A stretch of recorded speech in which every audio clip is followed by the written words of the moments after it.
Pressure is usually treated as a modifier, not as a habitat. In physics, it is a parameter that alters behavior, compresses states, shifts equilibria. In biology, it is a stressor, something endured rather than inhabited. Life is described as adapting to pressure, resisting it, surviving despite it. The idea that a living system could require pressure not as a challenge, but as a condition that it could exist only where pressure approaches the limits of material tolerance sits uneasily with both disciplines. And yet, nothing in physical law forbids it. Pressure is not destruction by default. It is constraint. It reduces degrees of freedom. It collapses phase space. It forces matter into configurations that would otherwise be inaccessible. At sufficient magnitude, it does not merely deform systems, it creates entirely new regimes of behavior. Bonds rearrange, electronic states shift, materials that cannot exist at ambient conditions become stable. The rules do not break, they condense. The creature described here does not survive extreme pressure. It does not tolerate it, it requires it. At normal pressures, it does not merely die, it does not form. This distinction is critical. Death implies prior existence. Absence implies that existence was never permitted in the first place.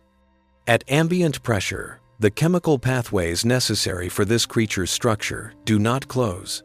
Reaction intermediates disperse. Energetic barriers remain uncrossed. The system never coheres. There is no failed organism, no collapsed form, no remnant. There is simply nothing. Only when pressure rises beyond familiar biological limits does the configuration become possible. Not gradually, not adaptively, but categorically.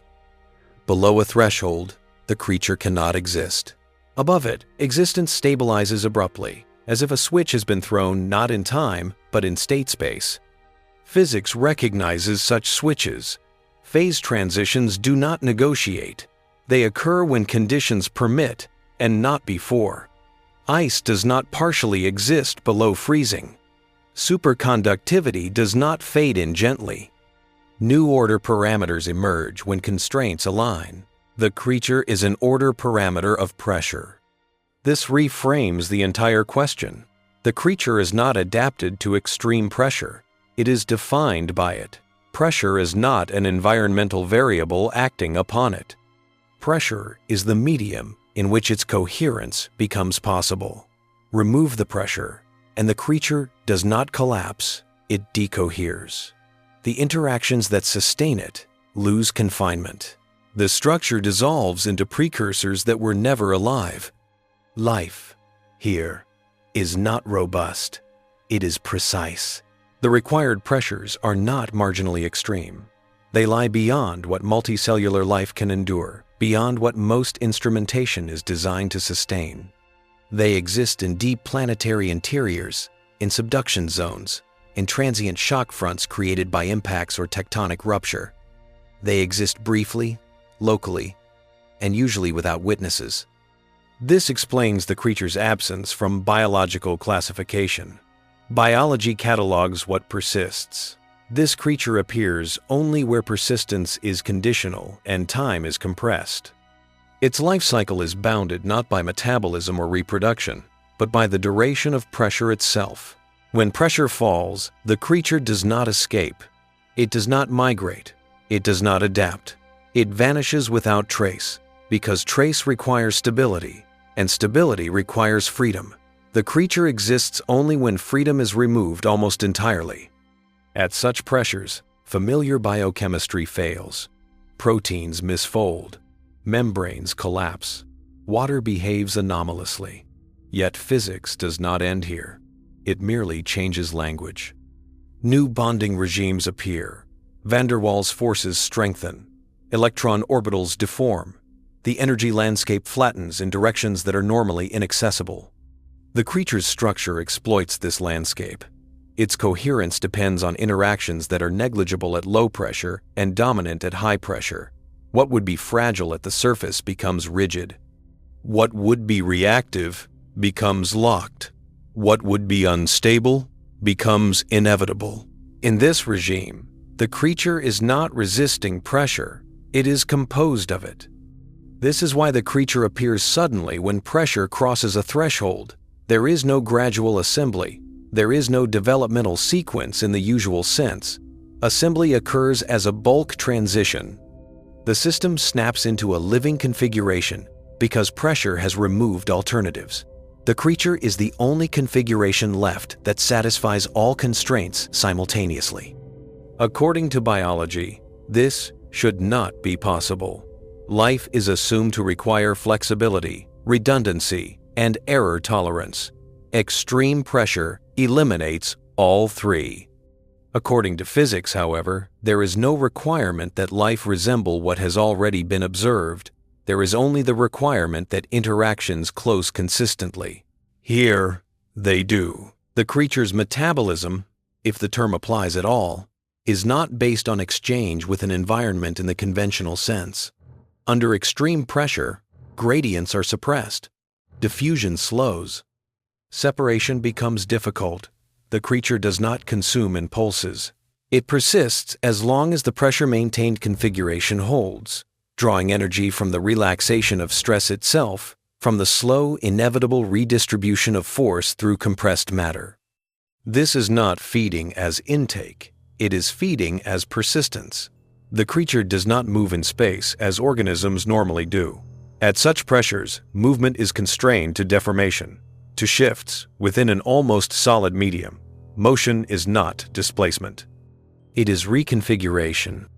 The creature's activity consists of internal rearrangements that release pressure locally while maintaining it globally, like a fault line that never ruptures. This makes detection extraordinarily difficult. Sensors designed to detect motion see nothing. Chemical assays find no anomalies. Biological markers never appear. Only pressure records show subtle, localized deviations, not spikes, but delays. Regions where compression relaxes more slowly than predicted. Zones where stress dissipates into coherence rather than heat. Physics notices these delays, but classifies them as material behavior. Biology never looks there. The creature leaves no fossils. Fossils require pressure, but not this kind. Fossils preserve shape. This creature has no shape that survives decompression. The moment pressure falls, the configuration unravels completely. There is nothing to mineralize, nothing to imprint. According to surface biology, such a creature cannot exist. According to physics, it already does, transiently, lawfully, and unnoticed. The final discomfort lies here. If life can exist only under conditions that destroy all familiar life, then life is not a category tied to gentleness, water, or moderate environments. It is a category tied to constraint. Where constraints align, life appears. Where they do not, it does not even fail. It simply never becomes possible. This creature does not hide from observation. It exists only where observation itself is crushed. What pressure does, at extreme magnitudes, is not merely compress matter, but simplify reality. Degrees of freedom vanish. Pathways that would normally compete are eliminated. Chemical reactions that would branch under ambient conditions are forced into singular outcomes. Under such constraint, complexity does not increase. It collapses inward until only configurations that satisfy all constraints simultaneously can exist. The creature belongs to this collapsed complexity. It is not assembled from parts in sequence. It emerges as a solution. This emergence has no analog in surface biology. There is no growth curve, no developmental gradient, no vulnerable intermediate stages. The creature does not pass through instability on its way to coherence. It appears only when instability has been mathematically removed by pressure itself.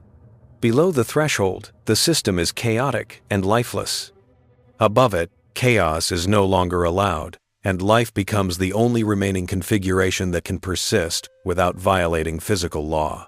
In this sense, pressure does not merely enable the creature, pressure enforces it. This enforcement explains why the creature cannot exist at lower pressures even briefly. Decompression does not injure it. Injury presumes structure resisting change. Here, structure exists only as long as the constraints that define it remain absolute. When pressure drops, the constraint field dissolves, and with it dissolves the creature's identity. There is no dying process. There is no breakdown. There is only a return to chemical possibility, a spreading back into all the states that pressure had previously forbidden. The creature, therefore, has no tolerance range. Its habitat is not a spectrum, but a boundary. Either pressure is sufficient, or the creature does not exist at all. This makes it invisible to any observational framework that relies on gradients, adaptation, or survivorship. Biology looks for things that persist across variation. This creature exists only at invariance. Invariance is rare in nature, but not forbidden. Physics produces invariant regimes, constantly superconductivity, crystalline phases, degenerate matter. Biology simply did not expect to find itself among them. The creature demonstrates that life can be phase-bound rather than organism-bound. It is not an entity moving through environments. It is an environmental phase that happens to metabolize. Metabolism, under such pressure, cannot resemble surface processes. There is no exchange across membranes in the usual sense, because membranes cannot exist as flexible barriers.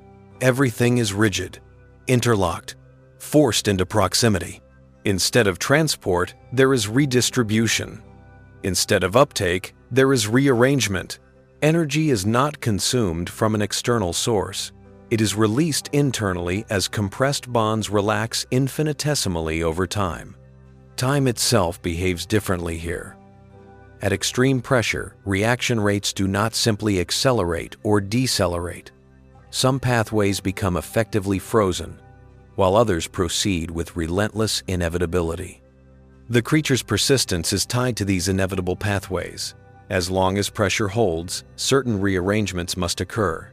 As long as they occur, the creature remains coherent. Its lifespan is therefore not measured in seconds or years, but in pressure time, the integral of constraint over duration. This explains why the creature appears only transiently in most natural contexts.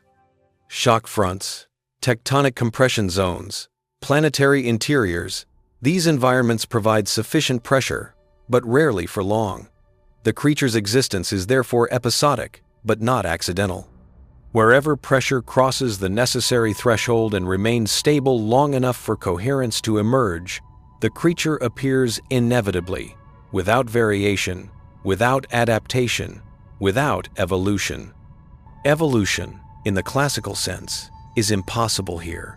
There is no variation to select among. The creature is not one of many possible solutions. It is the only one. Pressure eliminates alternatives so completely that selection has nothing to operate on. There are no mutations, no competing forms, no lineage. Each instantiation of the creature is identical in function, because function is dictated entirely by constraint. This violates one of biology's most deeply held assumptions that life requires variability. Physics makes no such demand. Physics requires only that interactions close and persist under given conditions. The creature satisfies this requirement perfectly.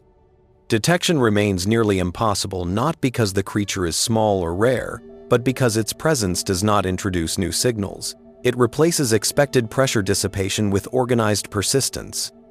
Instead of heat, stress is converted into structured rearrangement. Instead of fracture, compression yields coherence. From the outside, nothing dramatic occurs.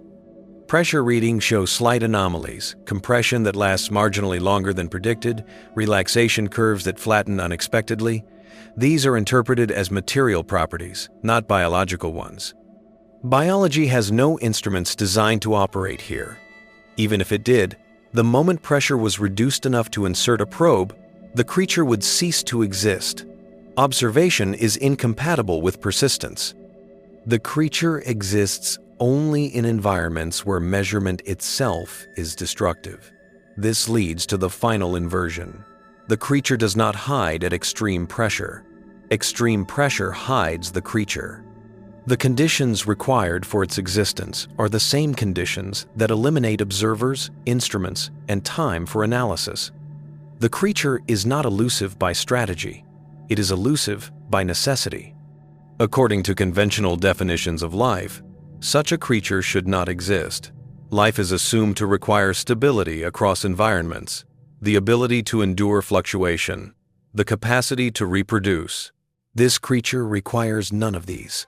It exists only under absolute constraint, reproduces only as repeated instantiation of the same physical solution, and vanishes completely when conditions relax.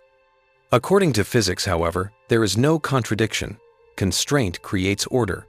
Order can persist. Persistence can reorganize energy. Reorganization can resemble metabolism. The creature is simply where these facts intersect. The discomfort arises not from impossibility, but from implication. If life can exist only at pressures that annihilate all familiar life, then life is not defined by gentleness, moderation, or survivability. It is defined by inevitability. Where the universe is forced into narrow channels of possibility, life may appear not as an exception, but as a consequence. The creature that appears only at extreme pressure is therefore not an anomaly at the edge of biology. It is a reminder that biology itself may be a special case, a low-pressure approximation of something far more general, waiting wherever constraint becomes absolute, and freedom disappears completely enough for coherence to become unavoidable. At sufficient pressure, the distinction between structure and process collapses. What would normally be described as anatomy becomes indistinguishable from dynamics. There is no stable form that exists independently of the forces maintaining it. Shape is not a container for function. Shape is function, frozen by constraint and allowed to persist only because constraint remains absolute. The creature exists entirely inside this collapse. It does not possess a body in the conventional sense. It is a configuration of matter whose identity is inseparable from the pressure field that sustains it. This inseparability explains why attempts to imagine the creature spatially always fail. Spatial intuition relies on emptiness, on room to move, on separations that can be crossed. At extreme pressure, there is no room. Distance loses meaning. Everything is adjacent to everything else, not geometrically, but interactionally. Forces propagate immediately. Rearrangements are collective. The creature does not occupy space as an object occupies a container. It occupies a pressure volume as a solution occupies an equation. This also explains why the creature cannot be damaged. Damage requires gradients, regions of higher and lower integrity. Under extreme pressure, gradients are suppressed. Any local disruption is immediately redistributed across the entire configuration. There is no weak point, no vulnerable region, no interface where failure could begin. The creature does not heal. It never becomes injured enough to require healing. Integrity is not restored. It is never lost. What appears, from a low-pressure perspective, as extraordinary robustness is in fact the absence of states that would count as damage. Pressure has already eliminated them. The creature is not resilient. It is constrained beyond the possibility of fragility.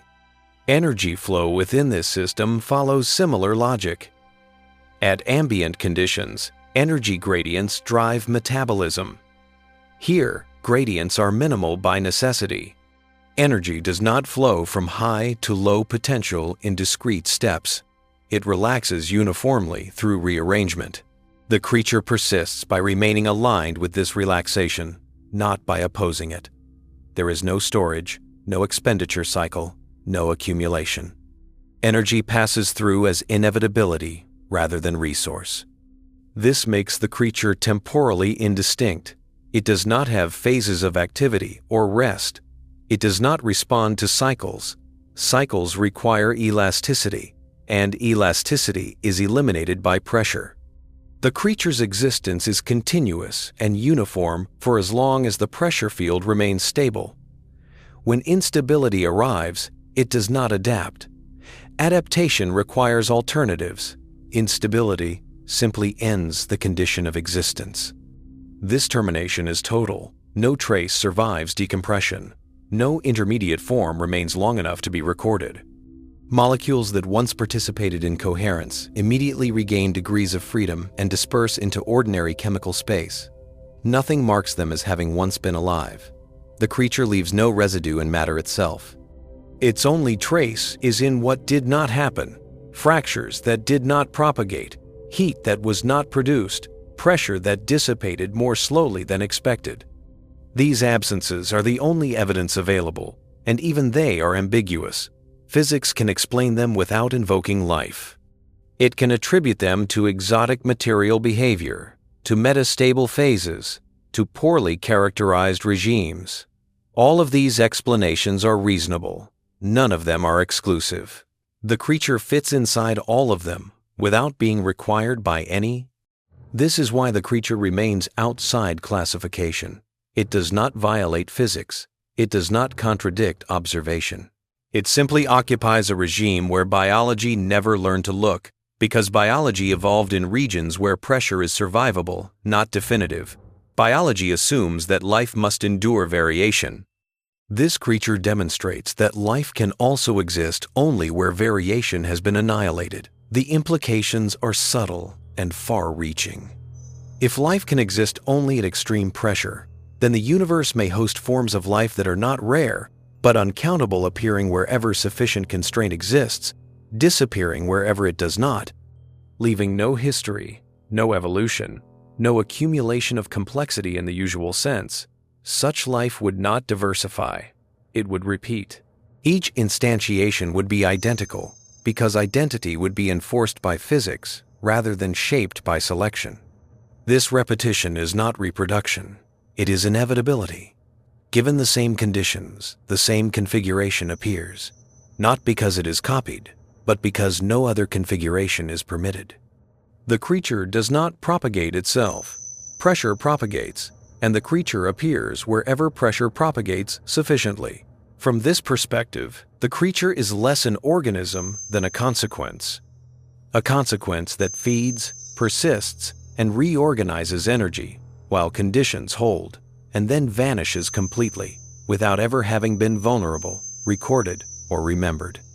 According to conventional biology, such a thing should not exist. Life is assumed to require history. This creature has none. According to physics, however, history is optional. Constraint is sufficient. And that is the final tension that remains unresolved. If life can exist only where observation is impossible, only where pressure eliminates freedom, only where coherence is enforced rather than earned, then the absence of evidence ceases to be reassuring. It becomes neutral. The universe may be far more inhabited than it appears, not by beings that survive environments, but by configurations that appear only when environments become absolute. The creature that appears only at extreme pressure is not hiding. It is not rare. It is simply conditional. It exists wherever the universe is forced into narrow corridors of possibility, where choice collapses, where alternatives vanish, and where, in that absence of freedom, coherence becomes the only outcome left. At extreme pressure, causality itself changes texture. Not direction, not validity, texture. Causes no longer propagate as discrete triggers followed by responses. They propagate as constraints tightening until outcomes become unavoidable. In such environments, asking why something happened becomes meaningless because nothing else could have happened.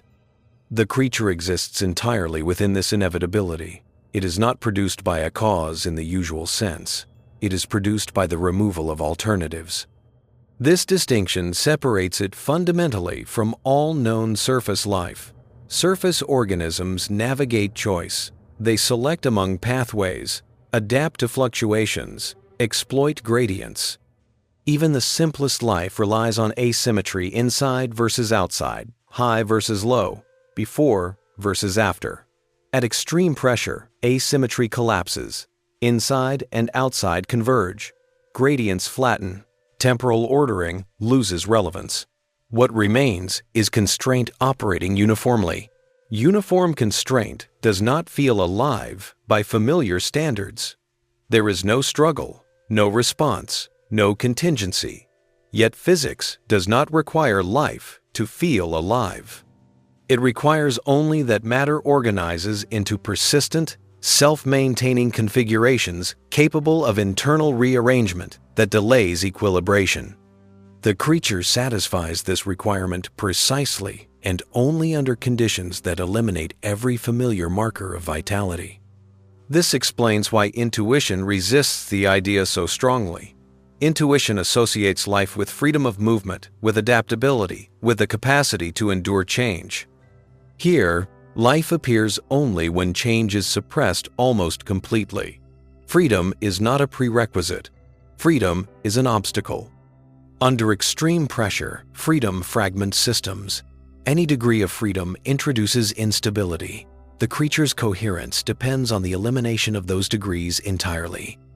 It exists because it cannot do otherwise. There is no choice embedded in its persistence. There is only continuation, enforced by constraint. This enforcement reshapes time. At such pressures, time does not progress as a sequence of states. It progresses as sustained constraint. The creature's duration is not measured by clocks, but by how long the pressure field remains above the critical threshold. A second of extreme pressure may be sufficient. A millisecond may not.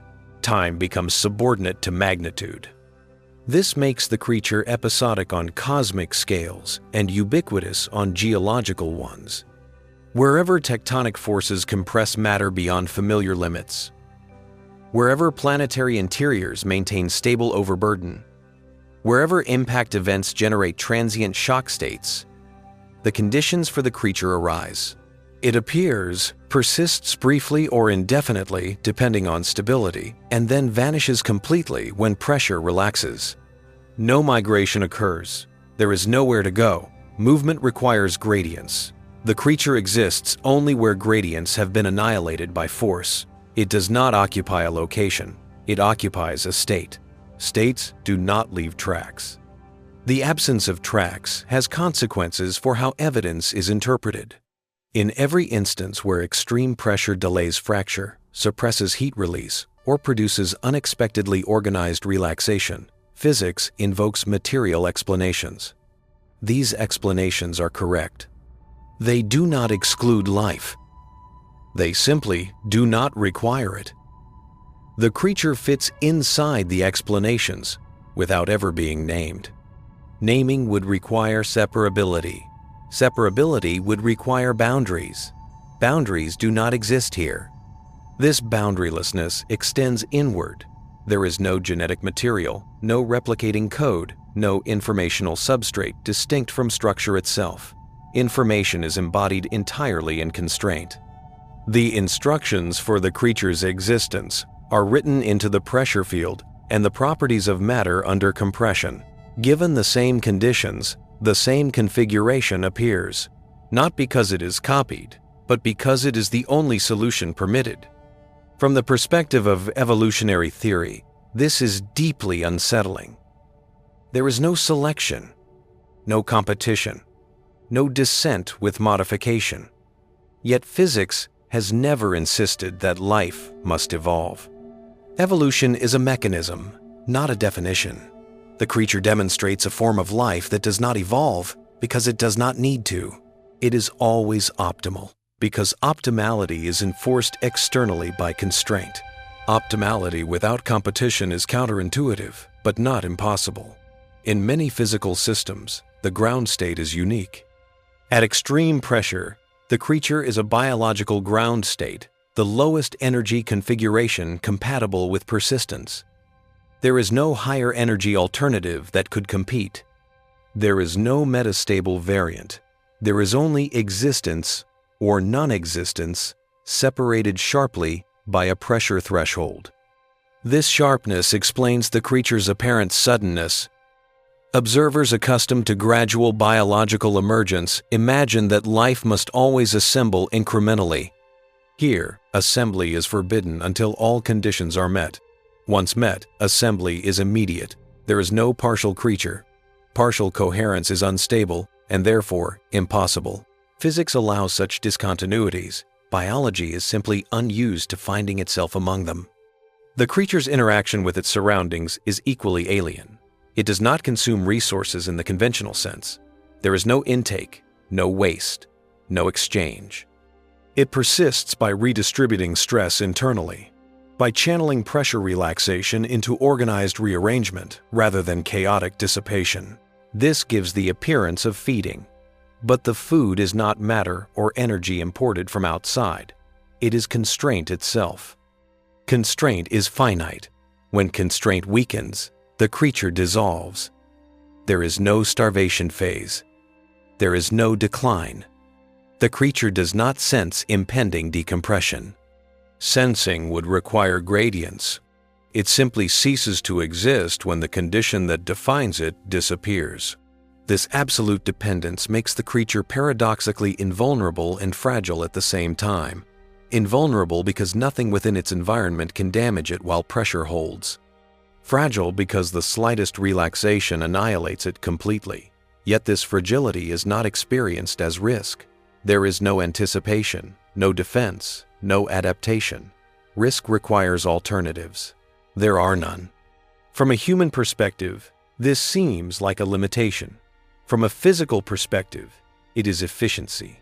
The creature wastes nothing on resilience, redundancy, or flexibility.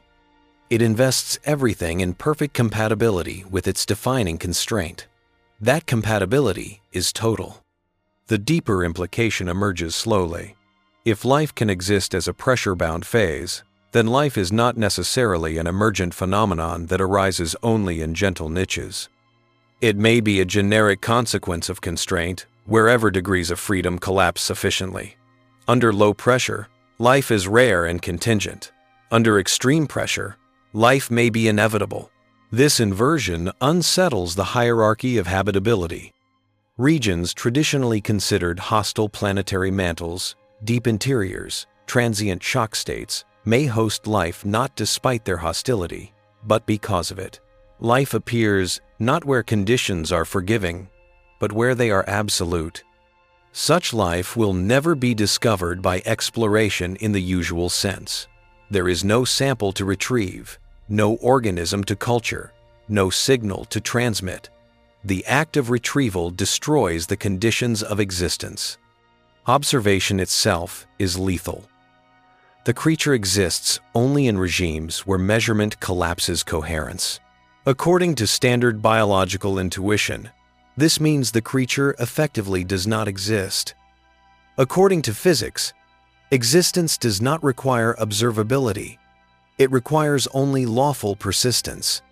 The creature that appears only at extreme pressure therefore occupies a category that science rarely confronts phenomena that are real, lawful, and persistent, yet structurally inaccessible to inquiry. Not hidden by distance, not concealed by scale, but excluded by the very conditions that allow them to exist. This does not make science incomplete. It defines its boundary. Physics can describe the conditions. Biology can define the consequences. Neither can directly engage with the thing itself. The creature remains a consequence without witness. And as long as pressure continues to sculpt matter into narrow corridors of possibility throughout the universe, as long as planets form, collide, compress, and endure, those corridors will occasionally close tightly enough for coherence to become unavoidable. In those moments, life will not struggle into being. It will appear fully formed, persist briefly or indefinitely, and vanish without trace when freedom returns. Life, in this form, does not ask to be noticed. It exists only where noticing is impossible. At extreme pressure, identity ceases to be a property of matter and becomes a property of condition. What exists is no longer defined by what it is made of, but by what cannot be otherwise. This is the fundamental inversion that allows the creature to exist at all. Under ordinary circumstances, matter explores possibilities. Under extreme pressure, possibility collapses. Exploration ends. What remains is inevitability, and inevitability is stable. Stability without freedom is difficult to accept as life, because life is usually framed as a negotiation with uncertainty. Here, uncertainty has been eliminated. The creature does not negotiate with its environment. It coincides with it. Pressure is not external influence, but internal definition. The creature is not inside pressure. It is pressure configured into coherence. This coherence has no hierarchy. There are no subsystems that can fail independently. No organs, no modules. Modularity would introduce interfaces, and interfaces would introduce weakness. Instead, the creature is monolithic in the strict physical sense, not a block, but a continuous field of constrained interactions. Every part is dependent on every other part, because separation is impossible. This makes the creature both maximally integrated and maximally indivisible. Divisibility is a prerequisite for injury. Injury requires parts that can be damaged while the whole survives. Here, the whole exists only as long as every interaction remains constrained.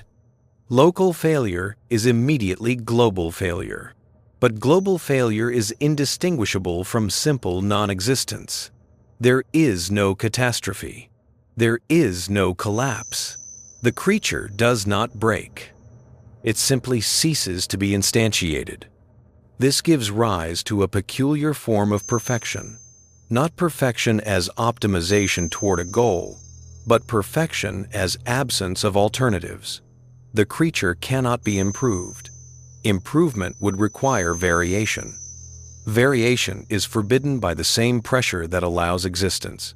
The creature is always exactly what it must be, no more and no less. From the outside, this looks static.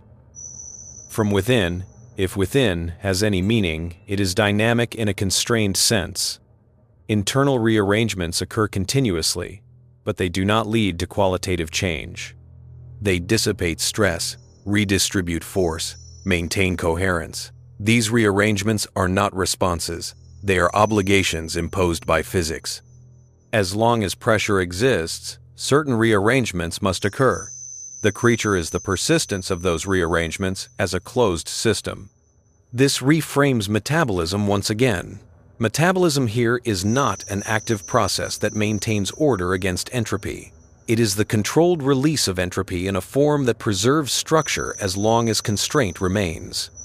Entropy does increase. It must. But it increases along channels that do not destroy coherence. The creature does not fight entropy. It directs it. Direction without choice is possible only when alternatives are removed. Pressure removes alternatives completely. This also reframes death. Death, for surface life, is a process failure, breakdown, loss of regulation. For the pressure-bound creature, death is not a process, but an eventless transition. When pressure falls below threshold, the condition that defined existence disappears. The creature does not transition into a dying state. It transitions into nothing at all. The molecules involved do not die.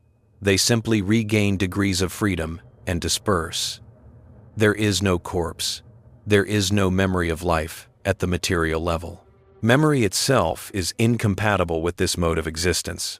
Memory requires persistence of information across states. Here, states do not persist once pressure relaxes. All information encoded in the constrained configuration is erased instantly and completely. The creature leaves no trace of having existed, even in principle.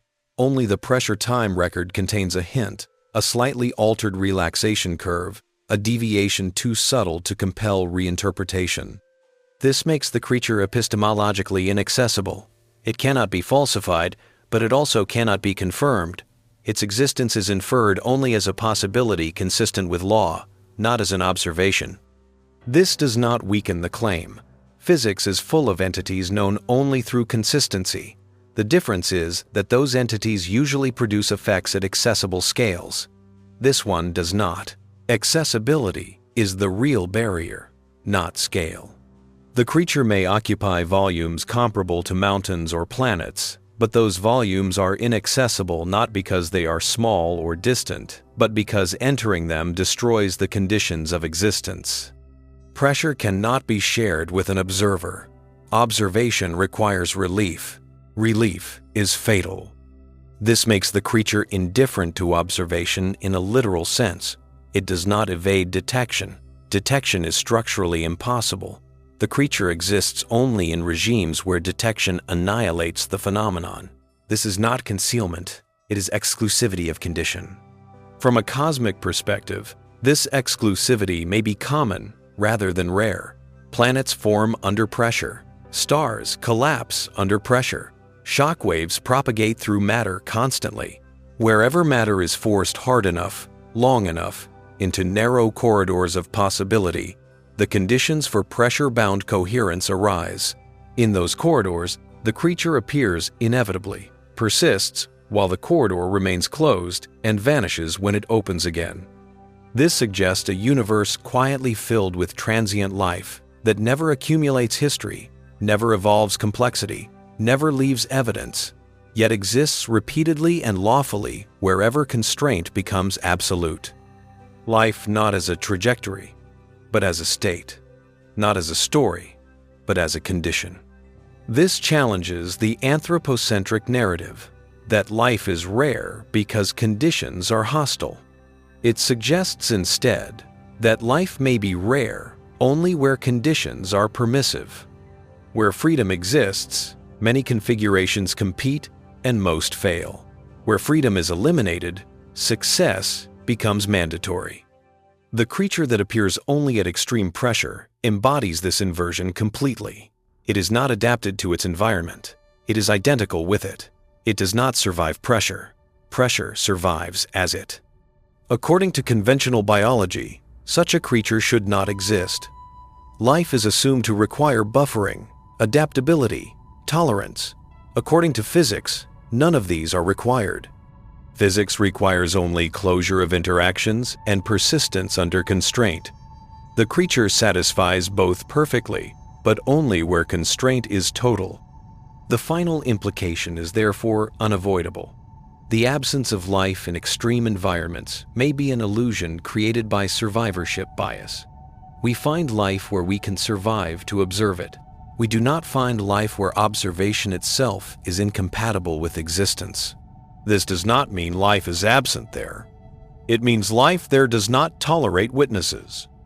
The creature remains, therefore, not as an exception, not as a miracle, not as a violation, but as a lawful phase of matter under extreme pressure appearing suddenly, persisting without struggle, and vanishing completely without trace whenever the universe relaxes enough to allow freedom back in.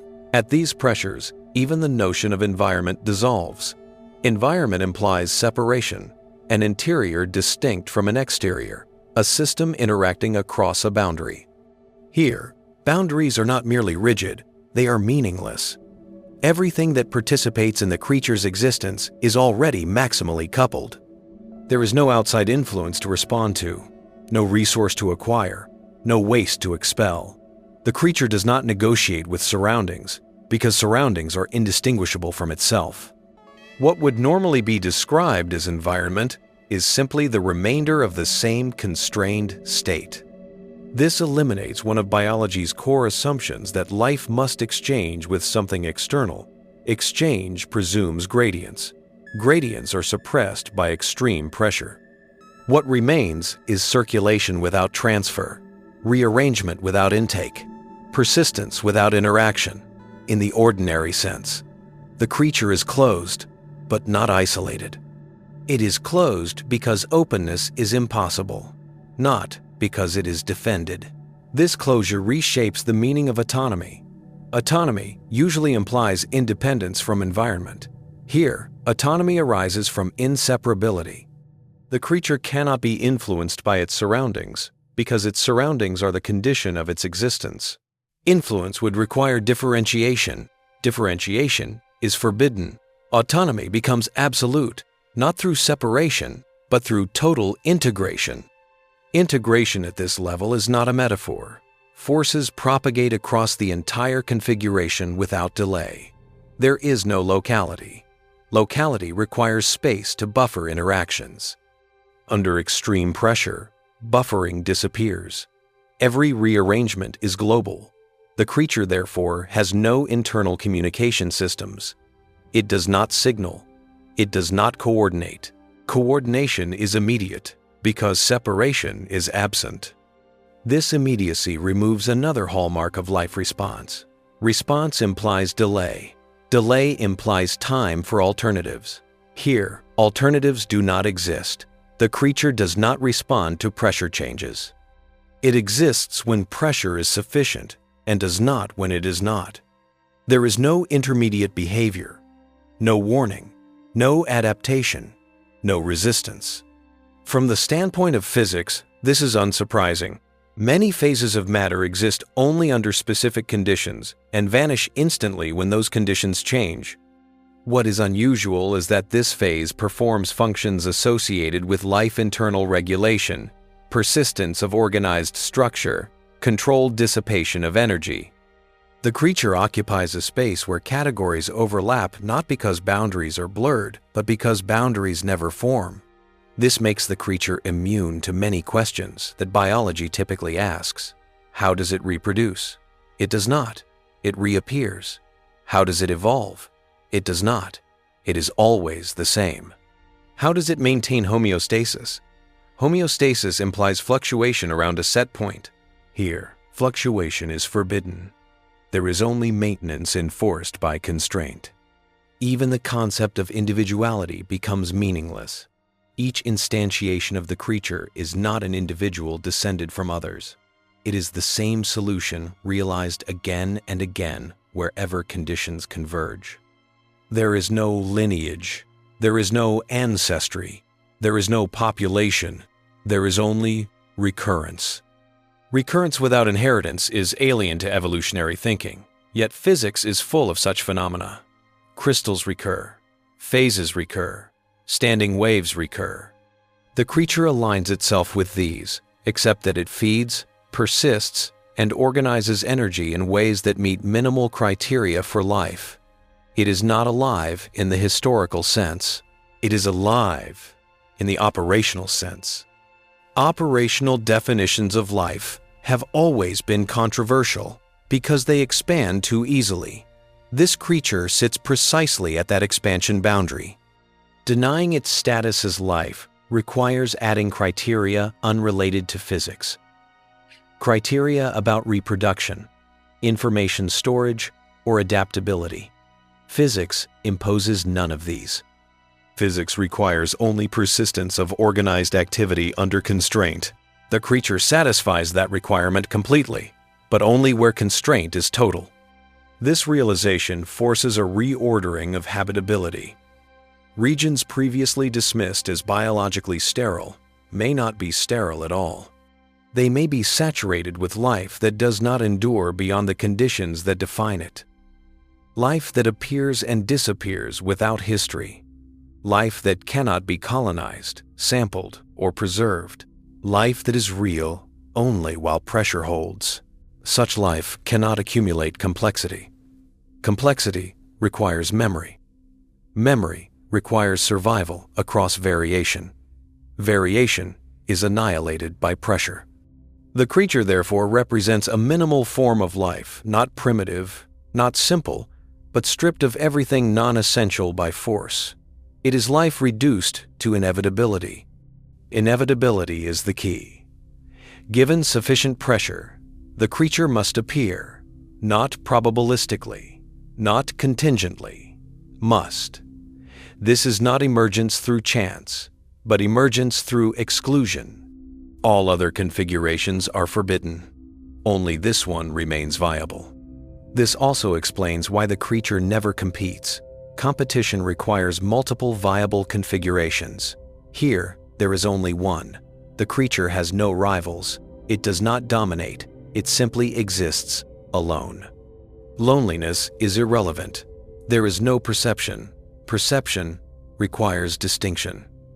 The creature does not sense itself or anything else. It persists without awareness because awareness would be redundant. Everything that matters is already enforced by physics. This absence of awareness does not make the creature inert. Internal activity continues relentlessly, driven by the relaxation of stress through organized rearrangement. This activity is not purposeful, but it is directed. Direction emerges from constraint, not intention. The creature channels pressure in the only way allowed. Pressure thus becomes both origin and sustenance. When pressure wanes, sustenance vanishes.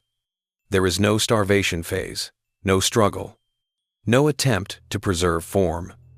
The creature dissolves instantly and completely. The universe does not remember it. Memory resides in structures that survive change. This creature never survives change. It exists only when change is suppressed. It is therefore erased perfectly whenever conditions relax. This perfect erasure explains why the creature has never been observed historically. History itself requires survival. From a scientific perspective, this presents an uncomfortable asymmetry.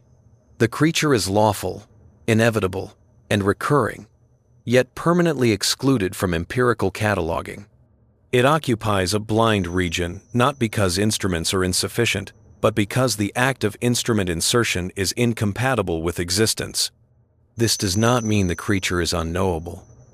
It means it is knowable only indirectly, through consistency with physical law and through subtle deviations in pressure behavior. Physics already records these deviations. It simply interprets them without invoking life, because invoking life adds no predictive power. Predictive power is the currency of science. The creature does not improve predictions. It fits within them. Therefore, it is unnecessary and therefore ignored. Yet unnecessary does not mean non-existent. The creature that appears only at extreme pressure remains a lawful solution that physics permits and biology never expects. It exists wherever freedom collapses completely, enough for coherence to be unavoidable. It persists without history, without individuality, without adaptation, and vanishes without trace whenever the universe loosens its grip. Life, in this form, is not a triumph over environment. It is environment made coherent. At such pressures, even probability loses its usual meaning. Probability presumes choice among multiple outcomes, weighted by likelihood. Here, likelihood collapses into certainty. When pressure forces matter into a regime where only one configuration remains dynamically stable, probability becomes trivial. The creature does not arise with some chance less than one. It arises whenever the condition is met, and never otherwise. The concept of rarity ceases to apply. The creature is neither rare nor common. It is conditional. This conditionality undermines another biological assumption that life must be improbable. Surface life appears improbable because it emerges from a vast combinatorial space of chemical possibilities, most of which do not lead to persistence. At extreme pressure, combinatorial space collapses. Possibility shrinks until improbability disappears. Life does not emerge against odds. It emerges because odds no longer exist. The creature therefore represents a form of determinism rarely associated with biology. It is not stochastic. It is not contingent. It is not the result of historical accident. It is a necessary outcome of constraint. If the universe compresses matter hard enough, long enough, life appears as surely as a crystal forms when a melt cools below its freezing point. This necessity explains why the creature has no variation across instantiations. Variation requires room for deviation. Deviation requires freedom. Extreme pressure removes both. Every instantiation is identical, not because copying occurs, but because copying is irrelevant. The same equation yields the same solution every time. From the outside, this uniformity would look like monotony. From the inside, if interiority could be defined, it would look like total coherence. There is no noise. Noise requires degrees of freedom. The creature exists in a noise-free regime. All motion is constrained motion. All rearrangement is directed by pressure gradients so uniform that they might as well be fields. Fields, however, usually act on objects. Here, the creature is inseparable from the field. It is a field configuration that feeds. This blurs yet another boundary between entity and condition. Physics is comfortable with fields as fundamental. Biology is not. Biology expects entities that inhabit fields, not entities that are fields. Yet nothing in physical law forbids a field from maintaining organized activity. Nothing forbids a pressure field from supporting a coherent pattern that channels energy dissipation in a self-maintaining way. The creature is simply such a pattern, stabilized by the impossibility of alternative arrangements. The question of communication becomes meaningless. Communication requires separation and signaling across that separation. There is nothing to signal and nowhere to signal to. The creature does not coordinate its parts because it has no parts in the separable sense. Coordination is implicit in the constraint that defines it. Everything happens everywhere simultaneously, not because signals travel infinitely fast, but because nothing is distant. This simultaneity does not violate causality. It bypasses it. Causality presumes temporal ordering of events across space. Here, there are no events and no space in the usual sense. There is only sustained constraint. The creature exists in a regime where the distinction between cause and effect has been flattened into condition. Flattening does not negate causality. It renders it irrelevant. From the perspective of measurement, this is devastating. Instruments are designed to detect change, not condition. They look for deltas, not plateaus. The creature is a plateau that feeds. Instruments register nothing but baseline behavior, Parham modifications that can always be attributed to material properties under pressure. No measurement ever forces reinterpretation. This is why even a perfect theoretical understanding of the creature would change nothing operationally. We could know in principle that such life exists, and yet never detect it directly, never interact with it, never influence it. Knowledge would remain abstract, a consequence of consistency rather than observation. Physics is accustomed to such knowledge. Biology is not. The creature, therefore, sits uneasily between disciplines, claimed fully by neither.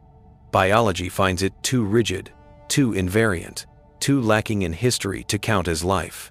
Physics finds it too functional, too self-maintaining, too organized to be dismissed as mere phase behavior. The creature occupies the overlap, the region where definitions fail, but laws remain intact. This overlap is not empty. It is simply unexplored because it offers no leverage. Leverage requires manipulability. The creature cannot be manipulated. Any attempt to alter its condition alters its existence. Raise pressure slightly, nothing changes. Lower it slightly, the creature vanishes. There is no control parameter that produces gradual variation.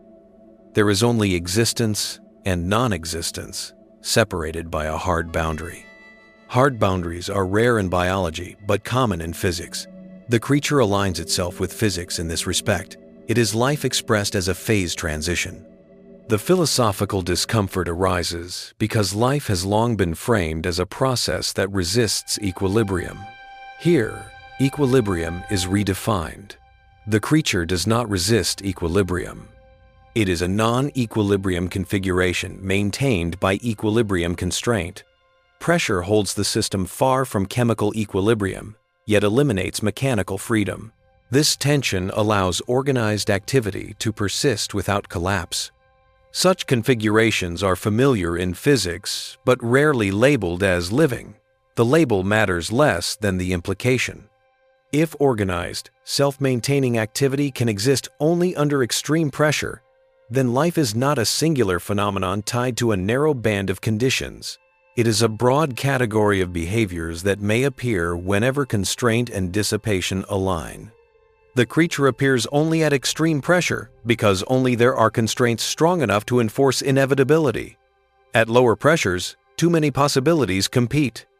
Life must then fight, adapt, evolve. At extreme pressure, fighting is unnecessary. Evolution is impossible. Life appears fully formed because nothing else can. This suggests a spectrum of life modes rather than a single paradigm. At one end, flexible, adaptive, fragile life, negotiating freedom. At the other, rigid, invariant, inevitable life, emerging from total constraint. The creature occupies the extreme end of this spectrum. Understanding this spectrum reshapes the search for life beyond familiar environments. It suggests that the absence of detectable biosignatures in extreme regions does not imply sterility. It implies that life there does not advertise itself. It exists only as long as conditions remain absolute, leaving no trace when they do not. The creature that appears only at extreme pressure is therefore not hidden by distance or scale, but by definition. It exists only where existence cannot be sampled. It persists only where persistence excludes witnesses. It vanishes perfectly whenever observation becomes possible. According to everyday intuition, this makes it unreal. According to physics, it makes it consistent. And consistency, not visibility, is the true criterion of existence in a universe governed by law. At extreme pressure, even scale becomes ambiguous. Scale ordinarily distinguishes micro from macro, molecule from structure, particle from organism. Here, that distinction collapses. Interactions span what would normally be considered incompatible scales because compression forces everything into immediate relevance. Molecular rearrangements propagate as bulk behavior. Bulk stress feeds back into molecular order. The creature exists precisely in this collapse of scale, where no level of description can be privileged over another.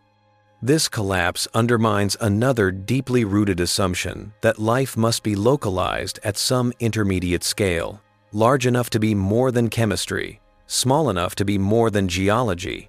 The pressure-bound creature violates this expectation entirely. It is simultaneously chemical and geological, microscopic and planetary, without contradiction. Its coherence is not tied to size, it is tied to constraint. Where constraint is uniform and absolute, scale becomes irrelevant. This is why the creature could exist within volumes ranging from microscopic inclusions trapped deep in mineral lattices to vast regions of planetary mantles. Size does not determine viability. Duration does not determine viability. Only pressure does. Pressure defines existence as a binary condition, sufficient or not. Everything else is secondary. From the perspective of thermodynamics, this existence appears paradoxical.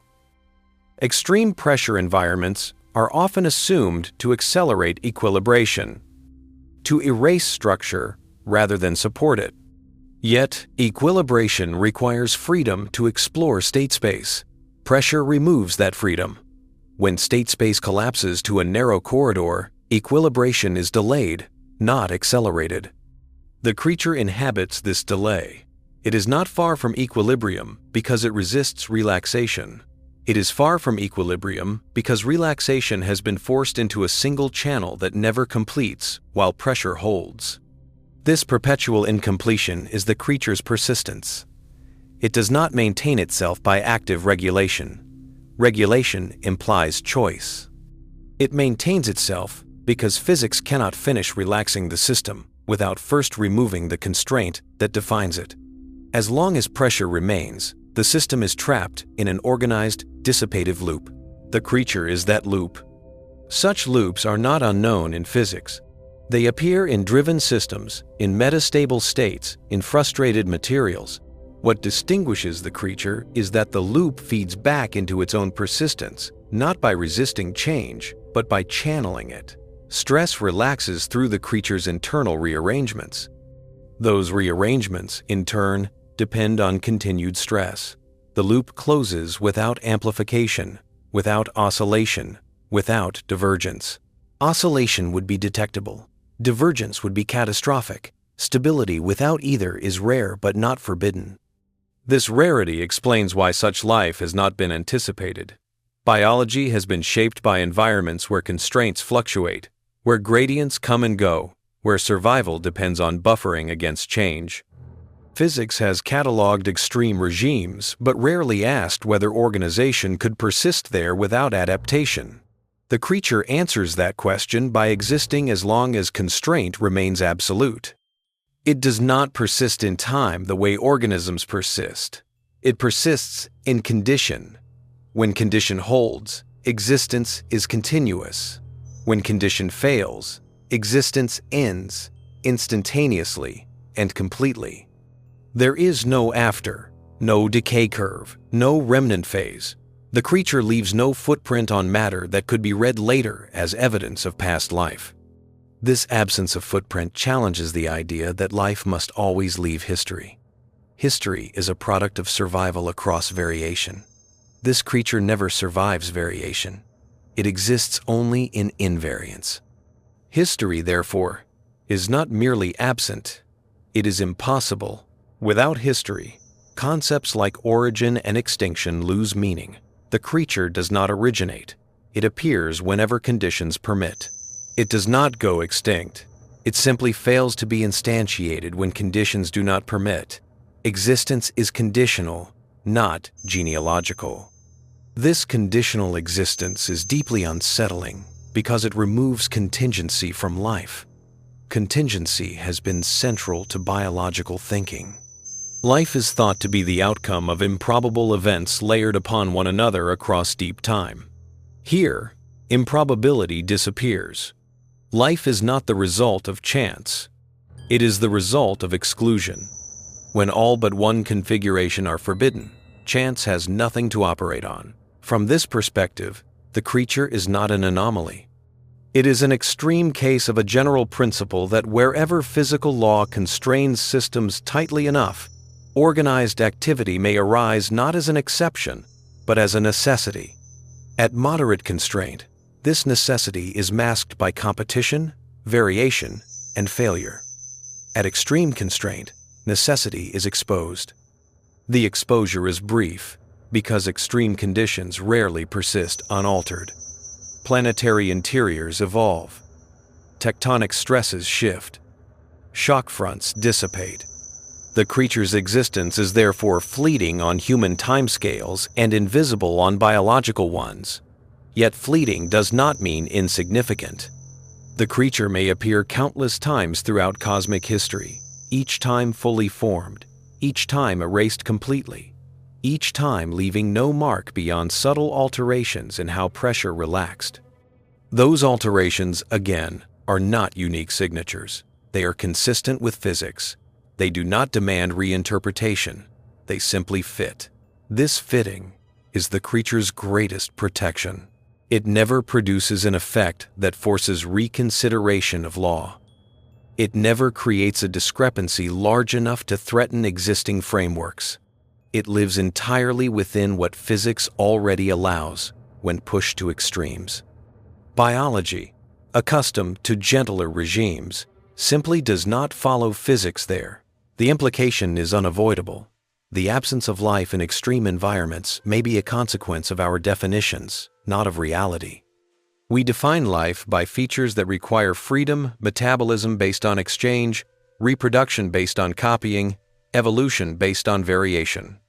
The creature demonstrates that life can also exist where freedom is annihilated, where copying is unnecessary, where variation is impossible, and where persistence is enforced rather than earned. Such life is alien not because it violates physics, but because it fulfills physics too completely. The creature that appears only at extreme pressure, therefore, does not challenge scientific law. It challenges scientific expectation.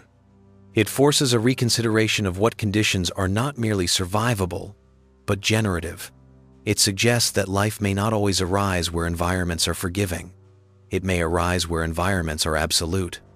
And as long as the universe continues to compress matter into narrow corridors of possibility in planets, in collisions, in deep interiors beyond reach, such life will continue to appear, persist briefly or indefinitely, and vanish without trace, leaving behind a cosmos that seems empty only because the forms of life it hosts are compatible with law, but incompatible with witnesses. At the deepest level, the creature exposes a misalignment between how physics defines possibility and how biology defines relevance. Physics asks whether something can exist without contradiction. Biology asks whether something can persist, reproduce, and be observed. The creature satisfies the first criterion perfectly and violates the second completely. It exists without contradiction precisely because it does not persist in any observable sense beyond the condition that defines it. It does not seek relevance. Relevance is imposed by observers, and observers cannot coexist with the pressures that permit the creature's existence. This misalignment explains why the creature feels simultaneously obvious and implausible. Obvious because nothing in physical law excludes it. Implausible because it cannot be integrated into biological narratives built around continuity, memory, and inheritance. The discomfort arises from treating biology as a subset of physics that inherits its intuitions. In reality, biology is a subset of physics that inherits only its constraints, not its expectations. Expectation is the hidden variable here. Physics expects that if a process is real, it will manifest in measurable ways across accessible regimes. The creature demonstrates that manifestation can be strictly conditional. Reality does not owe accessibility to explanation. It only owes consistency. Consistency is abundant here. Every aspect of the creature's existence follows directly from known physical behavior under extreme compression. No exotic forces are required. No speculative chemistry. No violation of thermodynamics. Pressure alters bonding, collapses free volume, suppresses diffusion, redirects dissipation. These effects are documented extensively. The only step that feels unfamiliar is allowing these effects to organize into a self-maintaining configuration that channels stress relaxation in a coherent way. Once that step is permitted, nothing else is surprising. The resistance to permitting it comes from conflating life with endurance. Endurance is necessary only in fluctuating environments. Where conditions are absolute, endurance is irrelevant. The creature does not endure pressure. Pressure endures the creature. The direction of dependence is reversed. This reversal has profound implications for the concept of adaptation. Adaptation implies that an organism changes in response to environment. Here, environment changes define existence itself. There is nothing to adapt to. Either the pressure is sufficient and the creature exists, or it is not and the creature does not.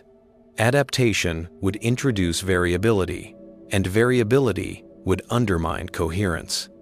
Thus, the creature represents a form of life that is maximally unadaptive and maximally successful within its regime. It is not flexible. It is exact. Precision replaces robustness. Where robustness would require buffers and redundancies, precision requires only that conditions remain fixed. Extreme pressure provides that fixation. The cost of this precision is total dependence. The creature has no fallback state. It cannot retreat to dormancy. It cannot persist as spores or information. It cannot reduce activity. It is either fully present or fully absent, yet this cost is meaningless within its regime. There is no threat to prepare for. Pressure does not fluctuate gently. When it fails completely, and preparation would be futile. This acceptance of inevitability is not a psychological stance. It is a physical consequence. The creature does not anticipate. Anticipation would require gradients. There are none. Everything that matters is already enforced. From the outside, this makes the creature appear fragile. From the inside again, if interiority can be meaningfully invoked, it is perfectly secure. Nothing can harm it while it exists, because harm requires partial failure. Partial failure is forbidden. There is only existence and non-existence separated by a sharp boundary. This boundary is not spatial. It is not temporal. It is conditional. Such boundaries are common in physics and rare in biology. They mark phase transitions, not life cycles. The creature's life cycle is therefore indistinguishable from a phase diagram. Below a critical pressure, life is impossible. Above it, life is inevitable. For my, end quote, life is inevitable.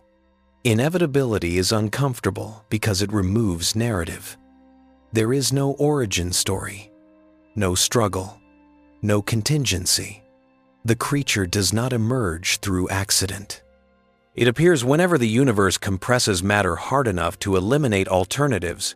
It is not special, it is mandatory. This mandatory existence reframes the rarity of life.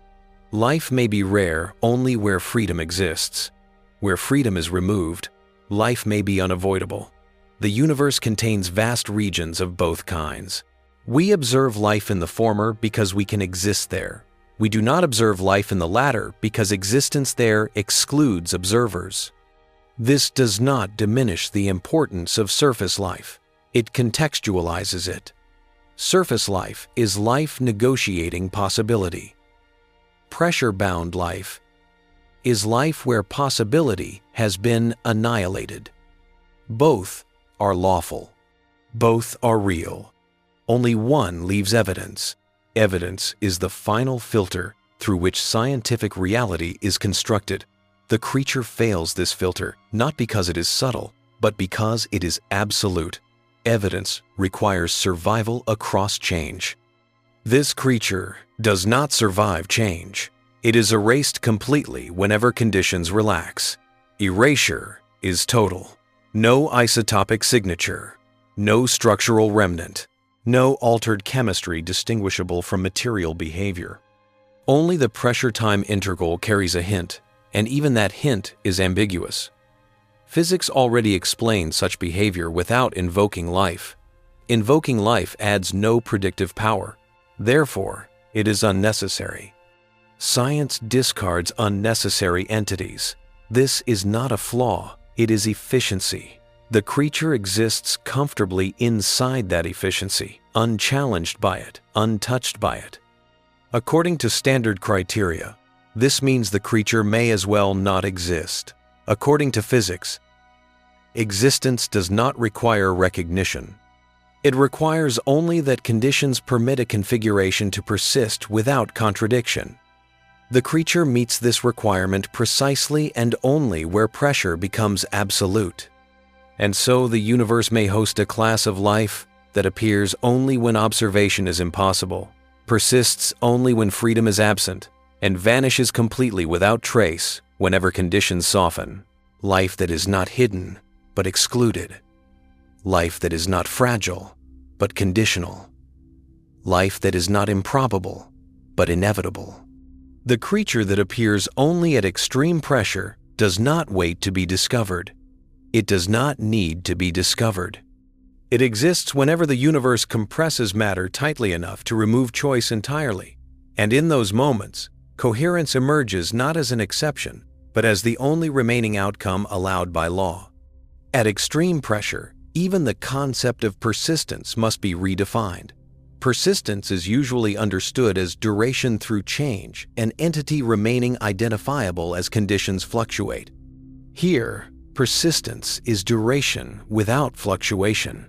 It is not survival across variation, but existence locked to invariance.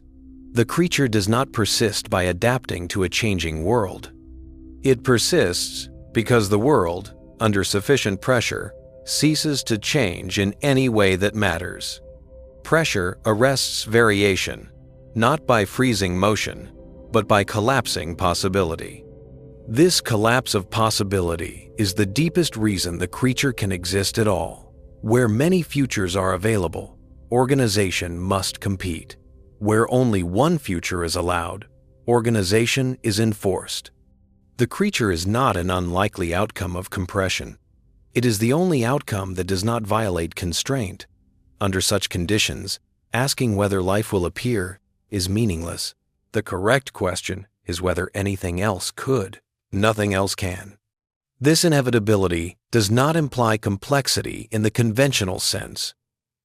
The creature is not complex, because complexity implies modularity, hierarchy, and degrees of freedom. Extreme pressure eliminates all three. What replaces complexity is total integration. Every interaction matters. Every rearrangement propagates globally. The creature is simple not because it lacks activity, but because activity cannot branch. Branching is forbidden. In this regime, even information behaves differently. Information is usually defined by distinguishability bits, states, symbols. Distinguishability requires separation. Pressure removes separation. The creature contains information only in the sense that its configuration encodes the constraints that define it. There is no memory beyond condition. There is no stored past. There is no anticipatory future.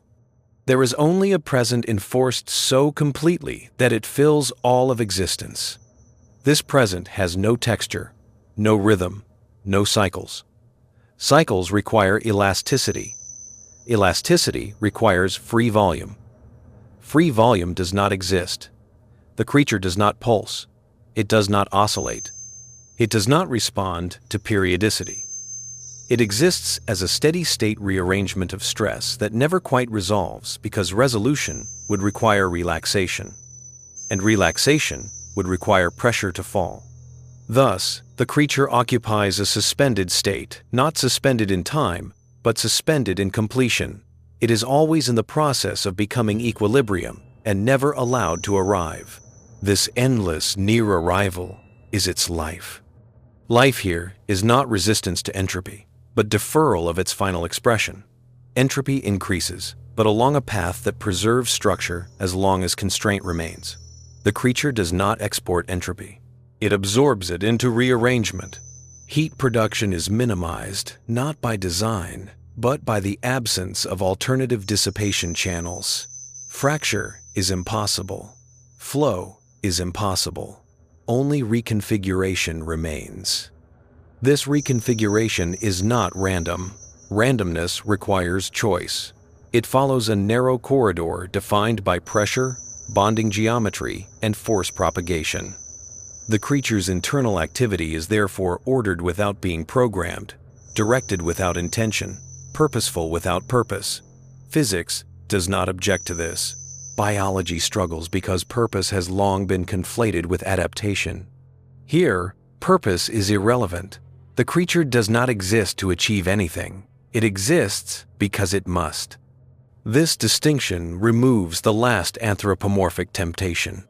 The creature is not ancient. It has no age. It is not young. It has no birth. It has no lifespan. It has duration only insofar as pressure endures. If pressure persists for millions of years in a planetary interior, the creature persists for millions of years. If pressure lasts for microseconds in a shock front, the creature exists for microseconds. In both cases, existence is complete. There is no partial life. Partial life would require incomplete constraint. Incomplete constraint would permit alternatives. Alternatives would destroy coherence. This is why the creature cannot be scaled down into laboratory analogs. Any attempt to simulate extreme pressure within experimental apparatus introduces boundaries, gradients, and measurement interfaces. Those interfaces create freedom. Freedom annihilates the condition. The creature cannot be approximated. It can only be instantiated fully, or not at all. This places it in a class of phenomena that science can describe but not reproduce. There are many such phenomena in cosmology and high-energy physics. Biology has rarely acknowledged their relevance. The creature forces that acknowledgement. If life can exist only under conditions that are irreproducible and unobservable by their nature, then absence of experimental access cannot be equated with non-existence. The universe does not privilege accessibility. It privileges law. Law allows this creature. The consequences extend outward. Consider planetary interiors. They are often treated as chemically active, but biologically inert. This assumption rests not on physics, but on habit. Habit assumes that life requires gradients gentle enough to be navigated, temperatures moderate enough to permit flexibility, pressures survivable by known biochemistry. The creature demonstrates that these assumptions are local, not universal. Life may not require survivable pressure. It may require unsurvivable pressure. This inversion recasts hostility as fertility. Regions dismissed as lethal may be generative, not despite their lethality, but because of it. Lethality removes competitors. It removes alternatives. It removes freedom. In that removal, inevitability emerges. The creature is the embodiment of inevitability. It does not colonize space. Colonization requires movement. Movement requires gradients. The creature does not spread. It appears wherever conditions converge. It is not invasive. It is recurrent. It does not occupy territory. It occupies state space. State space is invisible to most biological thinking. The creature also does not interact ecologically. Ecology requires multiple agents competing or cooperating. Here, there is only one agent, because only one configuration is viable. There is no ecosystem. There is no food web. There is only a closed loop of stress redistribution.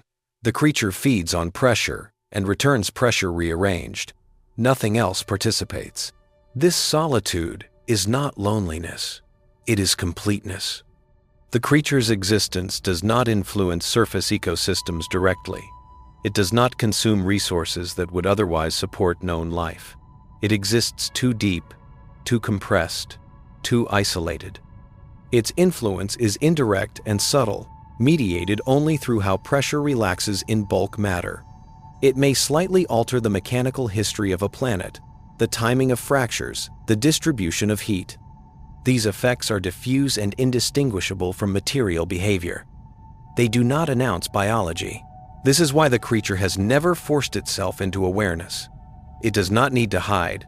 It does not need to evade. It exists only where awareness cannot go. From a philosophical perspective, the creature undermines the assumption that life must be knowable to matter. Knowability has been mistaken for existence because, on the surface, the two coincide. At depth, they diverge completely. The creature exists in that divergence.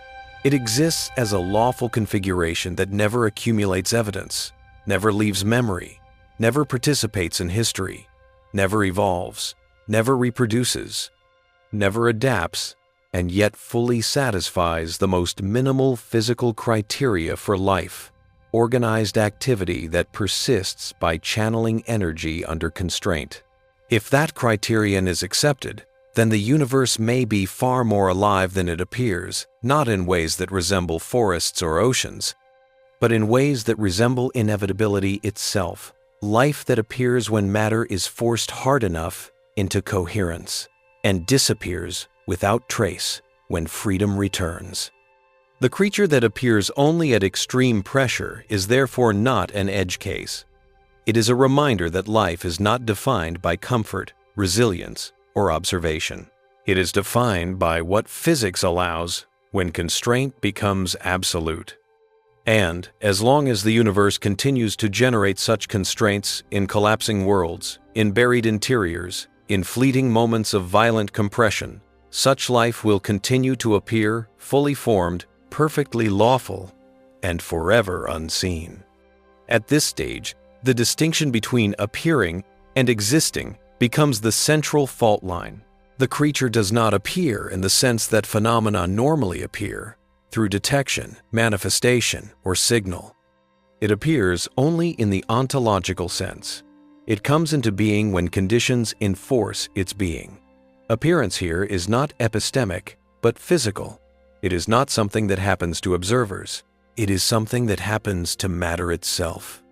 This redefinition matters because it removes the last implicit requirement that existence must intersect perception. At extreme pressure, perception is not merely difficult, it is structurally excluded.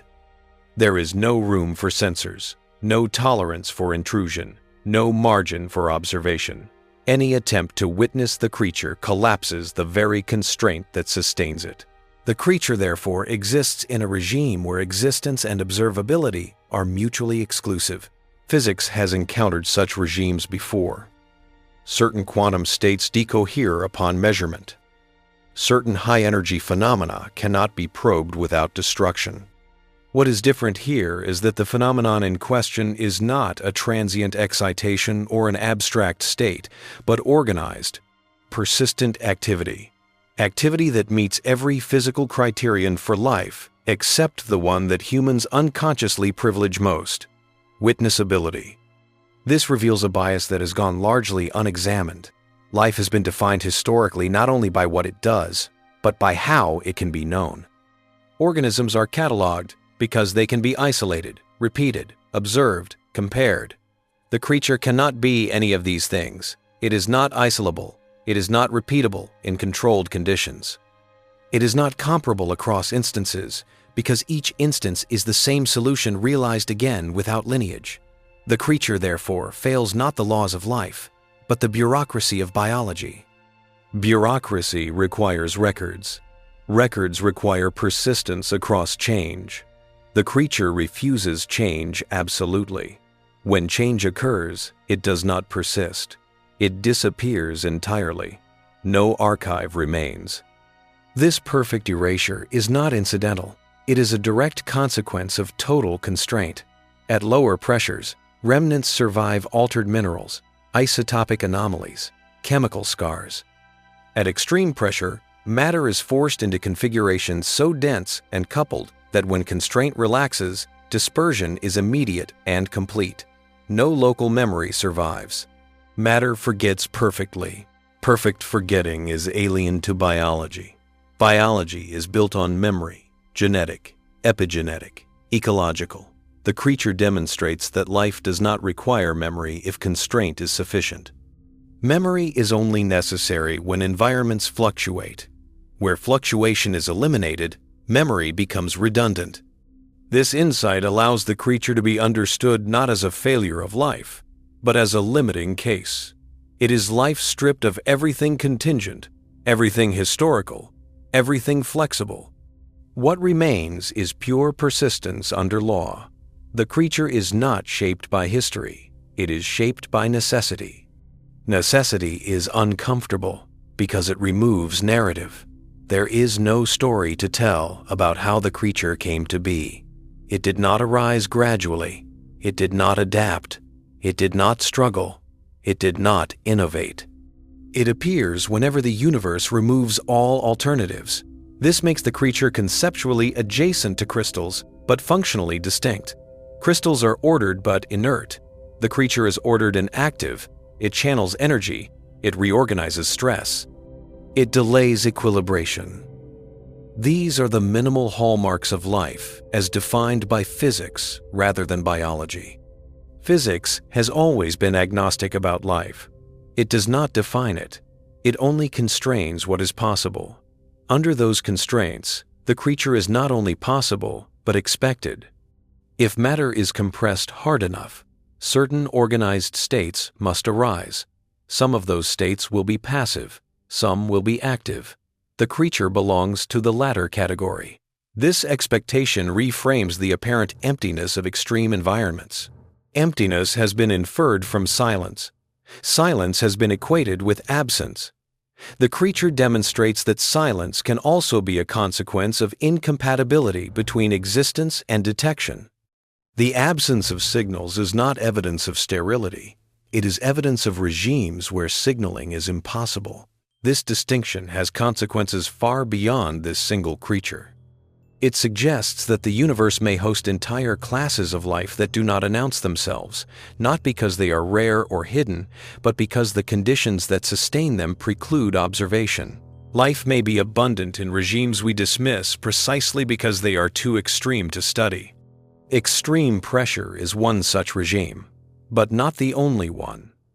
It is simply the clearest case where constraint is so absolute that freedom disappears entirely. In that disappearance, inevitability takes over. And inevitability under law, produces structure. The creature does not compete with known life. It does not replace it. It does not interact with it directly. The two forms of life occupy disjoint regions of conditioned space. Where pressure is moderate, flexible life negotiates complexity. Where pressure is absolute, inevitable life appears fully formed. The two never meet. This separation explains why the existence of one does not imply the presence of the other. A planet may host abundant surface life and no pressure-bound life if its interior never reaches the necessary constraint. Another may host pressure-bound life endlessly while being completely sterile at the surface. Habitability is not a single axis. It is a multidimensional space of constraints. In that space, extreme pressure is not a boundary beyond which life ends. It is a boundary beyond which a different kind of life begins. The creature embodies that beginning. It is not ancient or primitive. Those categories rely on lineage. It is not simple or complex. Those categories rely on modularity. It is not rare or common. Those categories rely on probability. The creature is conditional, inevitable, and lawful. It exists whenever matter is forced hard enough into coherence that choice disappears. And as long as the universe continues to compress matter in planets forming, in worlds colliding, in interiors settling under their own weight, the conditions for this existence will continue to arise. Each time they do, life will appear without struggle, persist without memory, and vanish without trace when freedom returns. Not hidden, not forbidden, simply incompatible with witnesses. At sufficient depth, even the distinction between phenomenon and law becomes unstable. Normally, laws are treated as abstractions governing phenomena, and phenomena are treated as instances that occur within the limits those laws permit. In the regime of extreme pressure, this hierarchy inverts. Law ceases to be an abstract description and becomes an active constraint that shapes matter directly into specific outcomes. The creature is not merely consistent with physical law. It is law expressed locally as coherence. It is what physical necessity looks like when all degrees of freedom but one have been removed. This is why the creature does not require an origin story. Origins matter only when multiple futures are possible and one is selected over others. Here, no selection occurs. Pressure collapses the future into a single permissible trajectory. The creature appears not because something happened, but because nothing else could. Asking how it originated is like asking how solidity originates when temperature falls below freezing. It does not originate. It becomes. Becoming, in this sense, is instantaneous with condition. There is no lag, no gestation, no vulnerable intermediate. Any intermediate configuration would violate constraint and therefore cannot exist. The creature is either fully present or fully absent. This binary existence is alien to biology, which is accustomed to gradients, thresholds softened by adaptation, and transitional forms. Physics, however, is comfortable with such binaries. Phase transitions do not compromise. The creature is a phase transition that feeds. This phrasing is uncomfortable only because feeding has been reserved for entities with boundaries. Here, there are no boundaries. The feeding occurs as a redistribution of stress and energy within a fully coupled system. Stress enters the system as compression. Stress exits as rearrangement. The creature persists in the interval between entry and exit, not by delaying dissipation indefinitely, but by channeling it through an organized pathway that remains open only while constraint holds. This pathway is not carved by history. It is carved by geometry. Bond angles, packing limits, force propagation networks, all enforced by pressure, define the only viable route through which relaxation can proceed without catastrophic failure. The creature is that route stabilized into continuity. It is not an entity that uses the route. It is the route. Routes do not need identity. They need persistence. Persistence here is not defended. It is guaranteed by the impossibility of deviation. As long as the system remains compressed beyond a critical point, Any attempted alternative relaxation leads to fracture, heat spike, or instability outcomes that pressure itself suppresses. The creature exists because it is the only way the system can remain lawful under constraint. Lawfulness is often mistaken for passivity. In this regime, lawfulness is active. It shapes matter into behavior that would otherwise be impossible. The creature is not exceptional. It is the lawful outcome of an exceptional regime. Exceptional regimes are not rare in the universe. They are rare only at the surface. Beneath surfaces, pressure accumulates relentlessly. Planetary interiors, subducted crusts, collapsed cores, impact zones. These environments dominate cosmic volume. Surface conditions that permit flexible, adaptive life are the anomaly.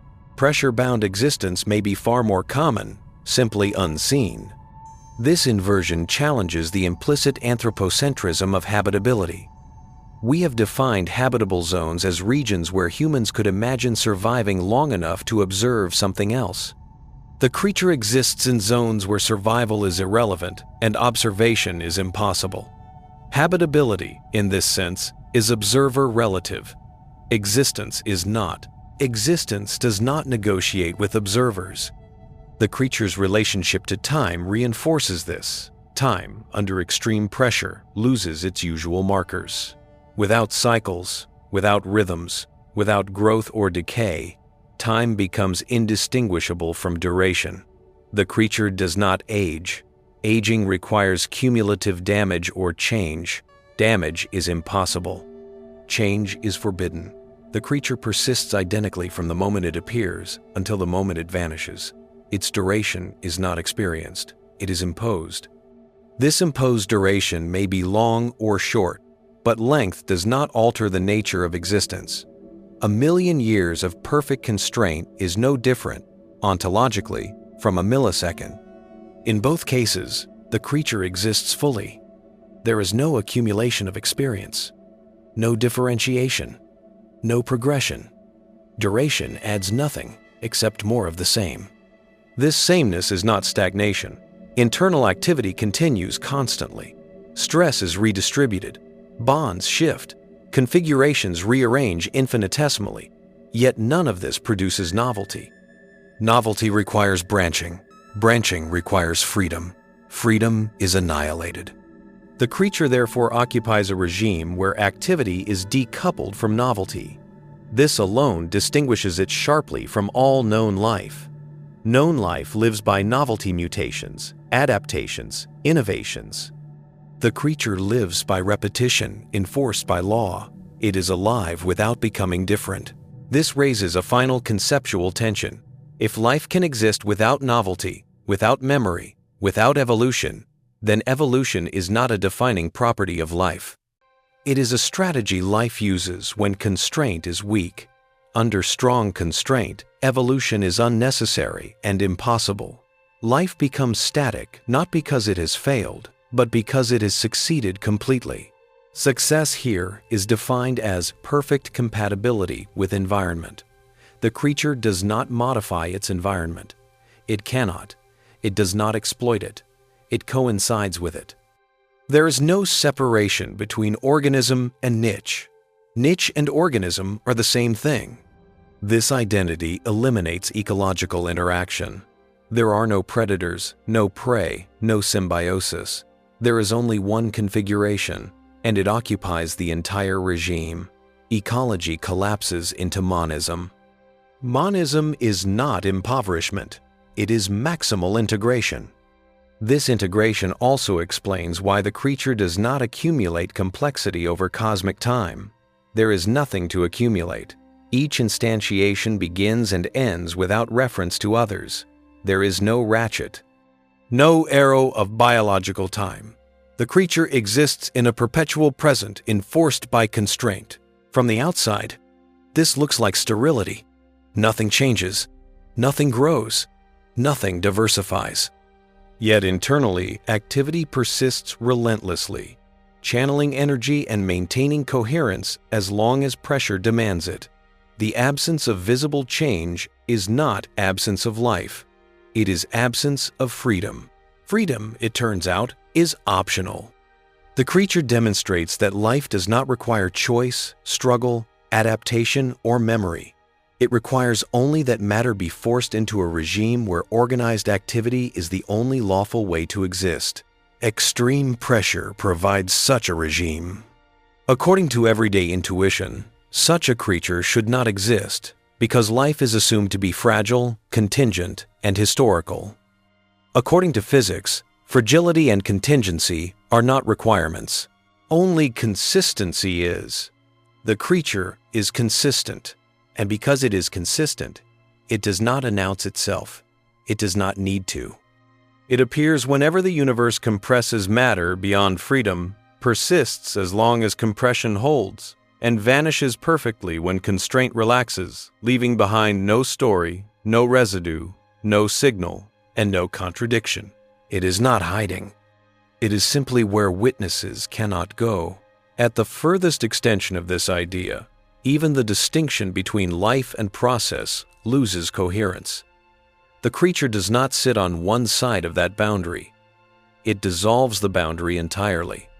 Under extreme pressure, what would normally be described as a process acquires persistence, and what would normally be described as a living system loses contingency. The creature is not alive in opposition to physics. It is alive as physics constrained so completely that behavior hardens into continuity. This continuity is not stability in the everyday sense. Stability suggests resistance to change. Here, resistance is unnecessary. Change is already restricted to a single admissible channel. The creature persists not by opposing change, but by being the only way change can occur without violating constraint. It is not conserved against pressure. It is conserved by pressure. This inversion clarifies why the creature does not experience failure modes familiar to biology. There is no infection, no parasitism, no internal conflict. Such phenomena require differentiation and access. Differentiation is annihilated. Access is impossible. The creature exists as a perfectly closed configuration, not because it is sealed, but because sealing is redundant when separation does not exist. This closure also removes the possibility of communication in any meaningful sense. Communication requires a sender and a receiver. Here, there are no parts that can play those roles independently. Everything that occurs is already everywhere it can occur. Signals have nowhere to propagate. Meaning has nowhere to accumulate. The creature is not silent because it chooses silence. It is silent because sound requires space. The absence of communication extends to the absence of coordination. Coordination implies distributed agents aligning behavior. The creature has no agents. It is a single, integrated regime. Alignment is not achieved. It is imposed. There is no negotiation between components because there are no components that could disagree. From a distance, this looks like triviality. Nothing interesting seems to happen. From within the logic of physics, however, it is the opposite. What appears trivial is actually maximally constrained. Interest has been mistaken for complexity, and complexity for freedom. The creature reveals that interest may also reside in inevitability in what must occur when everything else is forbidden. This inevitability reframes the question of origin one last time. The creature does not originate at a moment in time. It originates at a point in parameter space. It does not have a beginning. It has a threshold. Below that threshold, existence is impossible. Above it, existence is unavoidable. The moment pressure crosses the threshold, the creature appears fully coherent, not assembled, not grown, not developed. Appears is the wrong word. It becomes. Becoming without duration is unsettling because it defies narrative. Narratives require sequences. The creature has none. Its existence is an extended present, bounded only by the duration of pressure. When pressure holds, the present continues. When pressure fails, the present ends completely. There is no before and no after that belong to the creature itself. This makes the creature incompatible with history. History requires continuity across change. The creature refuses change absolutely. It exists only in a regime where change is reduced to infinitesimal rearrangement along a single permitted axis. History collapses into condition. Condition replaces story. Once this replacement is accepted, the creature stops feeling exotic and starts feeling inevitable. Given the laws of matter, given sufficient compression, given enough time or force to eliminate alternatives, something like this must exist. Not because the universe intends life, but because organization is what remains when randomness is stripped away and only lawful structure is allowed. Randomness thrives in freedom.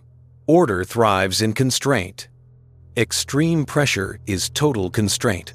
This explains why the creature does not scale toward intelligence, complexity, or awareness.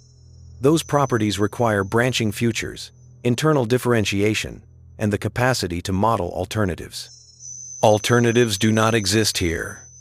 Modeling would be meaningless. Awareness would have no object. The creature does not think because thinking is useless when nothing can be otherwise. This does not make the creature deficient. It makes it complete within its regime. Completeness here means there is nothing to add, nothing to remove, nothing to optimize. The creature is already optimal because optimality is enforced externally. Selection has nothing to do. This enforced optimality also explains why the creature never improves across instantiations. There is nothing to improve. Each appearance is identical in function because function is dictated entirely by constraint.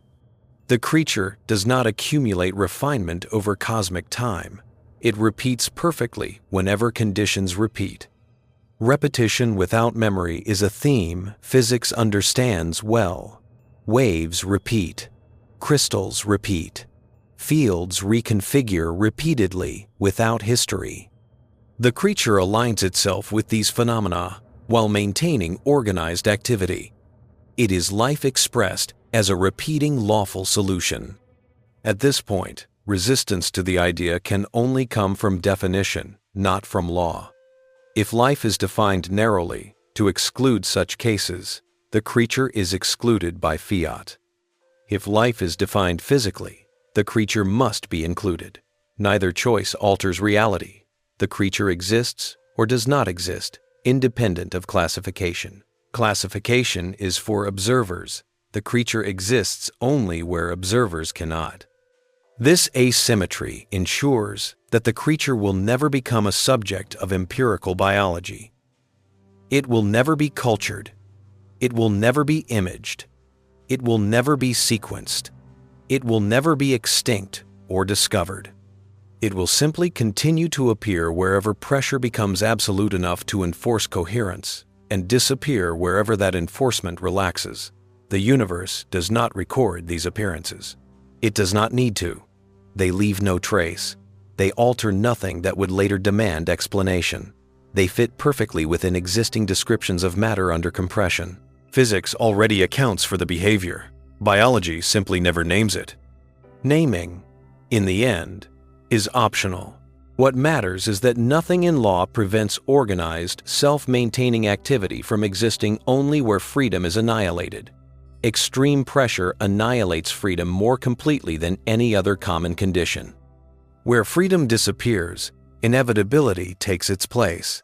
Where inevitability dominates, organization emerges without chance. The creature is that emergence. It is not waiting. It is not hiding. It is not rare. It exists wherever the universe presses matter, hard enough that choice vanishes entirely.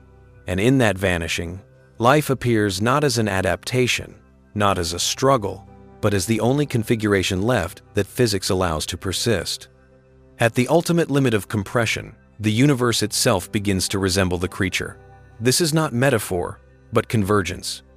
When pressure becomes sufficiently extreme, matter, law, and outcome cease to be separable concepts. Law no longer describes what matter may do. It prescribes what matter must do. In such regimes, The distinction between physical behavior and existence collapses entirely. The creature is not merely allowed by physics, it is physics made local, expressed as a persistent configuration rather than an abstract rule.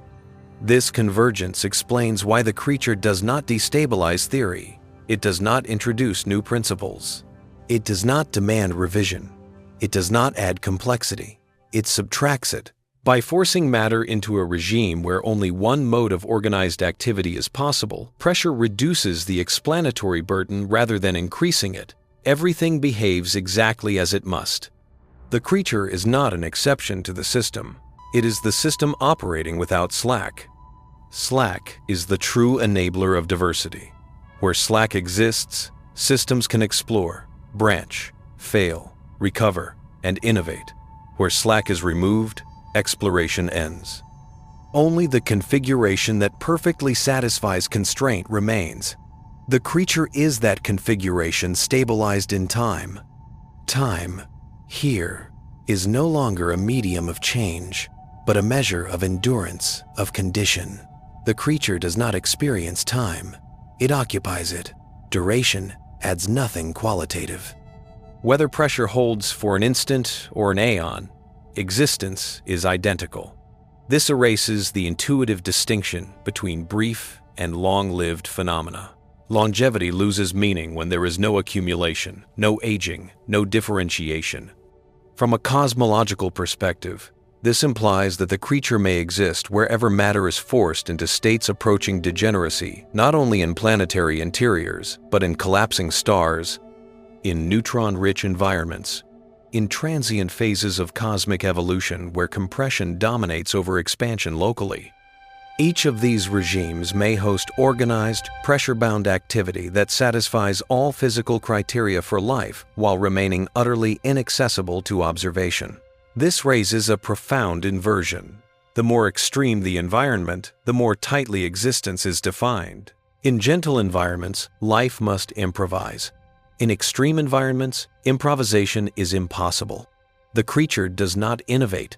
It executes inevitability. This execution does not exhaust energy. It channels it. The creature persists as long as there is stress to redistribute. Stress is abundant wherever matter is compressed. The universe provides endless substrate. What limits existence is not fuel, but relief. When relief arrives, existence ends instantly and completely. This instant termination is not destruction. Destruction implies violence, damage, residue. Here, termination is erasure. The configuration ceases to be enforced. Matter disperses into ordinary degrees of freedom. Nothing marks the transition. No debris remains. The universe moves on without recording the event. This lack of record is not accidental. Record-keeping requires asymmetry. It requires irreversible change that leaves a trace. Extreme pressure enforces reversibility at the level of identity.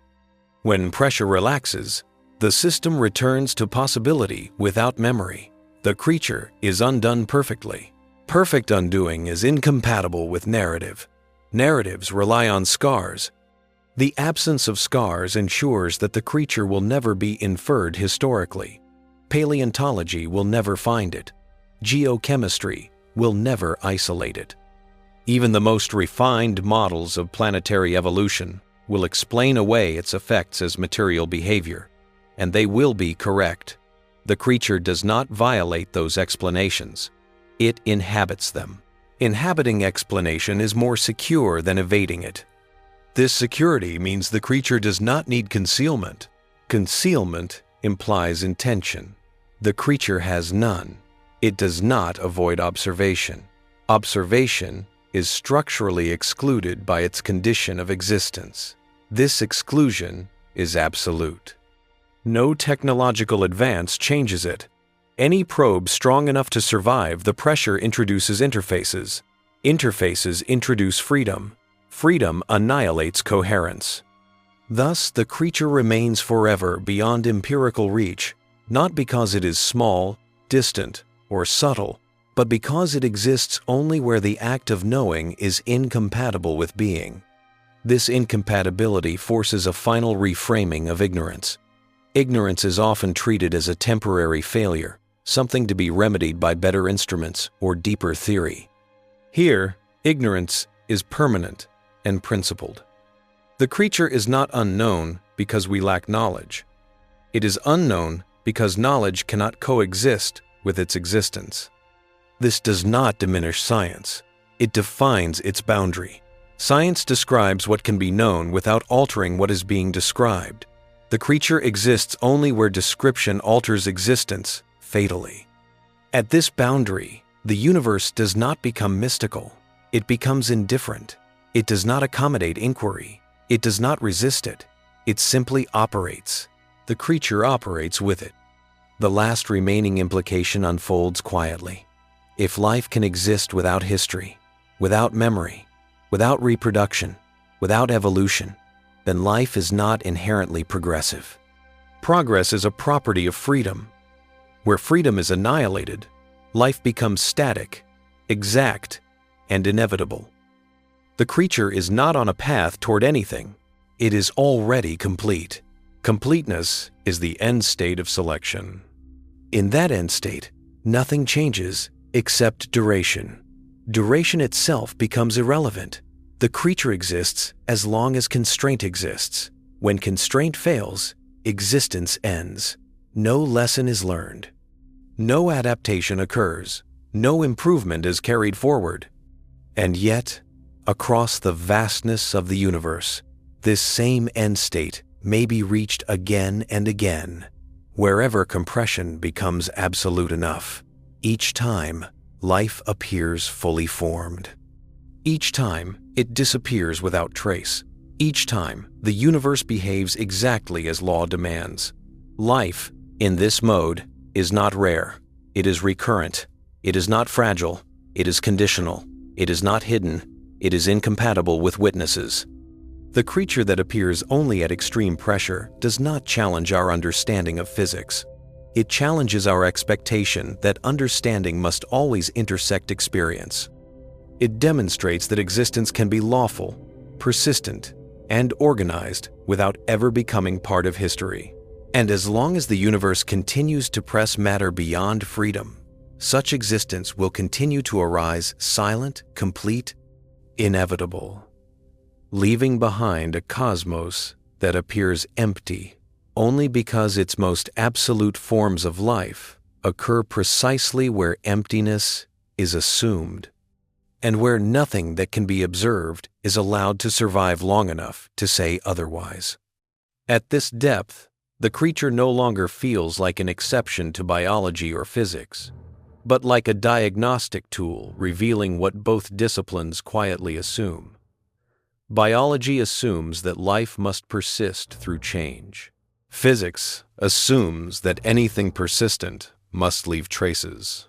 The creature violates both assumptions without violating either field's laws. It persists without enduring change, and it exists without leaving traces. This is not a paradox. It is a consequence of extreme constraint. Constraint has always been treated as a limiter of life. Too much heat denatures proteins. Too much pressure collapses structures. Too much radiation destroys information. These statements are true only for life that depends on flexibility. The creature depends on the opposite. It requires that flexibility be eliminated completely. Where flexibility survives, the creature cannot. This inversion forces a reconsideration of what lethal means. Lethality is defined relative to organisms that require freedom to function. To the creature, freedom is lethal. Any relaxation of pressure, any return of degrees of freedom, any opening of state space annihilates coherence instantly. The creature does not die in gentle environments. It never forms there.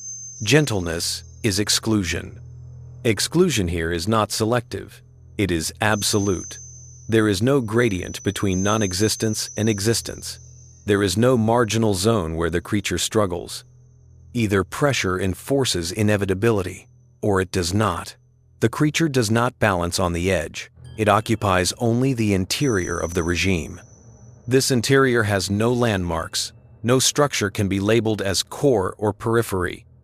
There is no topology that could support orientation. Orientation requires asymmetry. Asymmetry is erased. The creature has no front, no back, no inside, no outside. These are artifacts of spatial intuition. Under extreme pressure, spatial intuition fails. Failure of intuition is not failure of law. Law continues to operate precisely. Bond lengths shorten, electron densities distort, force networks densify, relaxation pathways narrow. The creature exists entirely within these operations. It does not introduce new interactions. It does not suspend known ones. It is composed entirely of ordinary matter, behaving extraordinarily coherently because it has been stripped of alternatives. This stripping away explains why the creature does not accumulate damage. Damage is deviation. Deviation requires space. There is no space.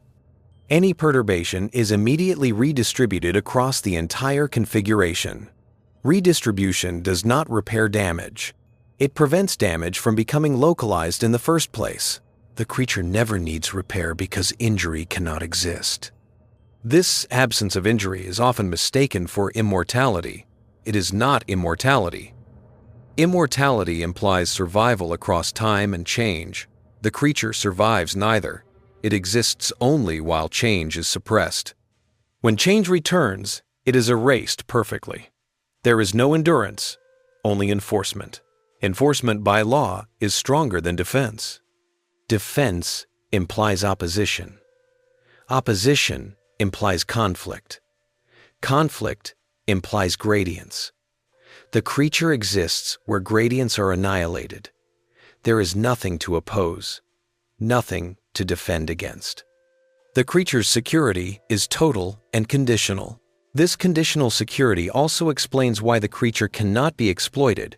There is no way to harness it, no way to extract work beyond what physics already accounts for. Any attempt to use the creature as a mechanism introduces interfaces. Interfaces create degrees of freedom. Degrees of freedom dissolve coherence.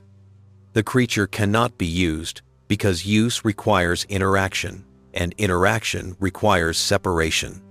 Thus, the creature remains not only unseen, but unusable. It offers no technology, no energy source, no leverage. It exists entirely outside the economy of utility. This removes the final incentive for observation. Even if it were known, it would change nothing practical. Knowledge without consequence is rare but not meaningless. It forces humility. The creature also forces humility on cosmological narratives. We often imagine the universe as evolving toward complexity, consciousness, and meaning.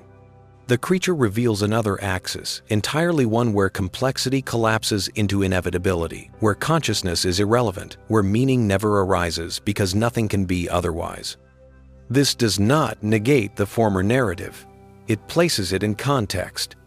Conscious, adaptive life arises where constraint is weak enough to permit alternatives. Pressure-bound life arises where constraint is absolute enough to eliminate them. The universe contains both regimes, and neither is privileged by law. Privilege is an observer's concept. The creature exists without privilege. It does not benefit from rarity or abundance. It does not suffer from fragility or resilience. It exists whenever conditions permit and disappears whenever they do not. It is indifferent to scale, duration, and context. It is not shaped by history. It is shaped by inevitability. This inevitability has one final implication that resists assimilation. If life can exist as an enforced configuration under extreme pressure, then life is not necessarily something that emerges late in cosmic history. It may appear wherever and whenever constraint becomes sufficient, even in the earliest epochs of structure formation. Even in regions never destined to host stars or planets as we understand them. Life, in this sense, is not a milestone. It is a mode. Modes can coexist without interacting. The creature's mode never intersects with ours. It does not influence culture, evolution, or perception. It leaves no mark on thought because it leaves no mark on matter that thought can access. And yet, it exists. It exists as a reminder that reality is not obligated to present itself in forms that can be narrated, recorded, or remembered. The universe does not require witnesses to validate its configurations. It operates wherever law applies, regardless of whether experience can follow. The creature that appears only at extreme pressure is therefore not a curiosity at the edge of possibility. It is a demonstration of how far possibility extends when constraint is taken seriously. It shows that life need not be adaptive, historical, or even observable to be real. It need only be the configuration that remains when everything else has been forbidden. And as long as the universe continues to generate such forbidden spaces, zones where pressure annihilates freedom completely, this form of life will continue to appear, persist without trace, and vanish without residue, repeating endlessly in silence, perfectly consistent with law, perfectly invisible to history, and perfectly indifferent to whether it is ever known. At the deepest level, the creature exposes a final asymmetry between explanation and existence. Explanation seeks causes. Existence, under extreme pressure, does not provide them. There is no chain of events leading to the creature. There is only a condition crossing a boundary. Cause and effect, so central to ordinary reasoning, dissolve into constraint and inevitability. The creature does not happen because something triggered it. It happens because nothing prevents it. This absence of prevention is the decisive factor. Under moderate conditions, prevention dominates. Reactions fail, structures collapse, organization dissolves before it can stabilize. Life, in those regimes, is rare because failure is cheap. Under extreme pressure, failure is expensive. Most deviations from the enforced configuration are immediately suppressed. The cost of being wrong becomes infinite. The only configuration that survives is the one that satisfies all constraints simultaneously. The creature is that configuration. This reframes survival itself. Survival is usually framed as persistence against threats. Here, threats do not exist. There is no competition, no predation, no scarcity. Scarcity requires options. The creature exists where options have been annihilated. Survival is not achieved. It is imposed. Imposition removes agency completely. Agency requires choice. Choice requires alternatives. Alternatives are forbidden. The creature therefore exists without agency, without behavior in the intentional sense, without preference. It is active but not acting. It is dynamic but not deciding. This distinction is subtle but absolute. Because of this, the creature cannot be described as responding to its environment. Response implies contingency. Contingency implies freedom. Freedom does not exist. The creature does not respond to pressure. Pressure defines it. When pressure changes, the creature does not adjust. It ceases. Ceasing here is not an event. It is a logical consequence. Once constraint falls below threshold, the configuration that defined the creature is no longer enforced. Matter immediately explores alternatives again. Coherence dissolves faster than any biological death could occur. The transition is instantaneous in principle, limited only by how quickly pressure relaxes. This instant erasure ensures that the creature never becomes a historical fact. History requires persistence beyond the moment of existence. The creature never persists beyond its condition. It is therefore absent from all records, all memories, all reconstructions, not because it is hidden, but because it is incompatible with remembrance. Remembrance is a luxury of freedom. In free regimes, systems can afford to leave traces. They can scar, fossilize, accumulate signals. In constrained regimes, nothing is allowed to linger. The creature leaves no scars because scarring would require incomplete enforcement. Enforcement here is total. This totality suggests a strange conclusion. The creature is not an emergent phenomenon in the usual sense. Emergence implies that complex behavior arises from simpler interactions through accumulation and feedback. Here, accumulation is unnecessary. Feedback is irrelevant. The behavior exists fully formed as soon as constraint allows it. The creature is not emergent. It is resultant. Resultant phenomena are common in physics. Pressure produces phases. Temperature produces states. Fields produce patterns. The creature is a resultant of extreme pressure acting on ordinary matter. That it feeds, persists, and organizes energy is not an added feature. It is a direct consequence of how dissipation must proceed when freedom has been eliminated. Dissipation cannot stop. The second law remains intact. What changes is the pathway. Under extreme pressure, dissipation is forced through narrow channels that preserve structure because no other channels remain. The creature is that forced pathway stabilized into continuity. This continuity is not fragile. It does not need protection. It does not need correction. It is already the only possible solution. The idea of error does not apply. Error implies deviation from an intended outcome. Here, intention does not exist. There is only enforcement. Because of this, the creature cannot malfunction. Malfunction requires an expected function that fails. The creature's function is simply to exist as long as constraint holds.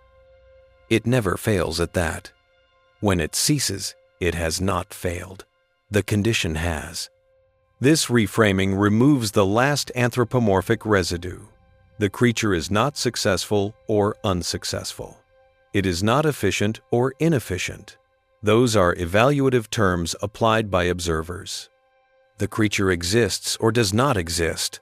Nothing else is meaningful. Meaning, like memory, is a product of freedom. The creature also reveals something unsettling about the universe itself.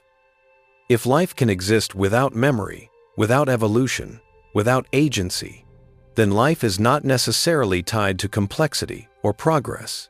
It is tied to constraint. Where constraint is partial, life explores. Where constraint is total, life crystallizes.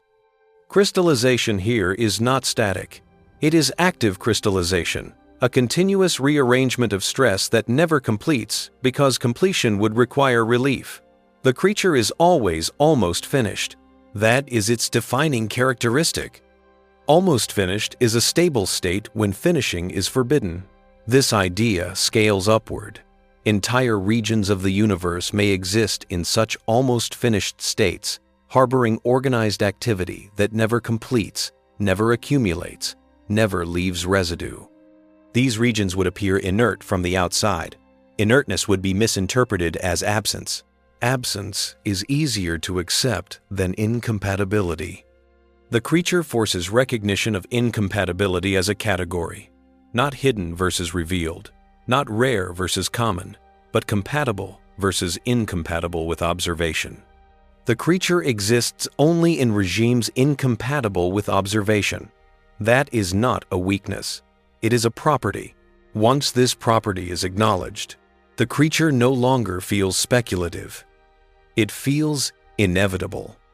Given enough compression, given enough elimination of alternatives, something must occupy the remaining possibility. That something will be organized, persistent, and active, because activity is the only way dissipation can proceed without violating constraint. That something is the creature. It does not arrive with fanfare. It does not depart with catastrophe. It does not influence the world beyond how pressure relaxes infinitesimally differently than it otherwise would. It does not change predictions. It does not add parameters. It fits perfectly inside what physics already expects when pushed to extremes. The only thing it changes is perspective. It reveals that life is not a narrative carved into the universe. It is a conditional state that appears wherever law becomes absolute enough to leave no room for anything else. It reveals that the universe may be saturated with such states, appearing and disappearing endlessly in silence, entirely outside history. And so the creature that appears only at extreme pressure remains what it has always been throughout this entire analysis, not a mystery waiting to be solved, not a violation demanding explanation, but a lawful configuration that exists precisely because nothing in the structure of reality requires life to be gentle, observable, or remembered. It exists wherever freedom vanishes completely. And in that vanishing, coherence becomes unavoidable. At this point, the creature ceases to function even as a hypothesis and becomes a constraint on interpretation. Once its possibility is admitted, the absence of evidence in extreme regimes can no longer be treated as neutral. Silence acquires structure. What once appeared as mere lack now reads as compatibility, compatibility with conditions under which existence cannot coexist with record. The creature reframes emptiness not as void, but as a state in which only unrecordable forms of organization are permitted. This reframing reaches beyond pressure itself. Pressure is simply the clearest example of a condition that annihilates freedom. It is not unique in principle. Wherever constraint becomes sufficiently absolute, whether through compression, confinement, coupling, or collapse, similar forms of inevitable organization may arise. The creature is not an isolated curiosity. It is an exemplar of a broader class, life as enforced configuration rather than negotiated outcome. What distinguishes extreme pressure is its brutality. It removes ambiguity entirely. Other constraints may still allow marginal variation, metastability, or partial survival. Pressure does not. It either enforces coherence or erases it completely. There is no compromise regime. This makes pressure-bound life the purest expression of inevitability that physics allows. Purity here is not moral. It is structural. Nothing extraneous survives. No redundancy. No backup. No adaptability. The creature is life reduced to its irreducible physical minimum organized activity sustained solely because the system cannot do anything else. This irreducibility explains why the creature does not scale upward into more elaborate forms. Elaboration requires slack.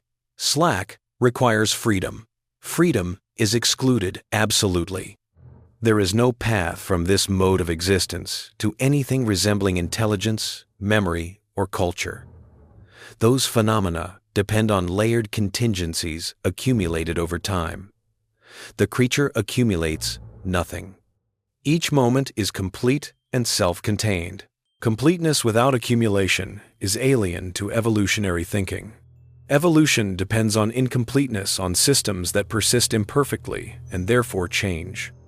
The creature persists perfectly within its condition and therefore never changes. Change would be error. Error would be forbidden. This perfection is not aspirational. It is compulsory. Because of this, the creature does not occupy a place in any progressive hierarchy of life. It is neither primitive nor advanced. Those terms presuppose direction. There is no direction here. There is only presence under constraint. Ranking becomes meaningless. Meaning itself becomes questionable. Meaning emerges from interpretation, from the ability to compare states and assign significance. The creature does not compare, it does not assign, it does not interpret. It exists without reference. Meaning, therefore, exists only for observers outside the regime, observers who can never enter it without destroying what they seek to understand. This separation between meaning and existence is absolute.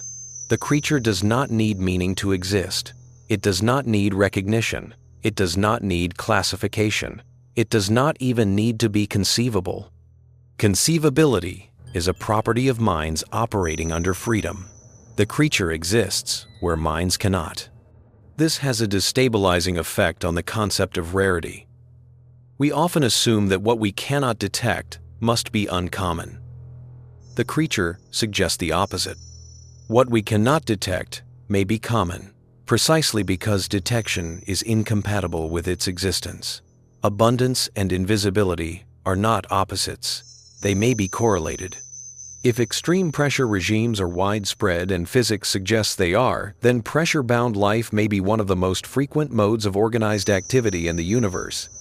Not dominant in influence, not rich in structure, not consequential for observers, but frequent in occurrence.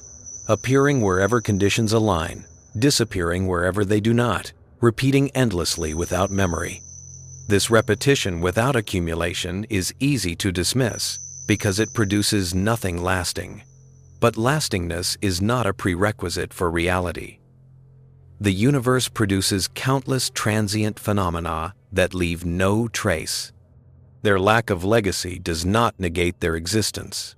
The creature belongs to this category, except that its transience is conditional rather than temporal. Conditional transience is more radical than fleeting duration. A lightning strike leaves traces. A particle decay leaves products. The creature leaves nothing. When it vanishes, matter resumes ordinary behavior as if nothing had occurred. There is no discontinuity visible after the fact. The universe closes seamlessly over the gap.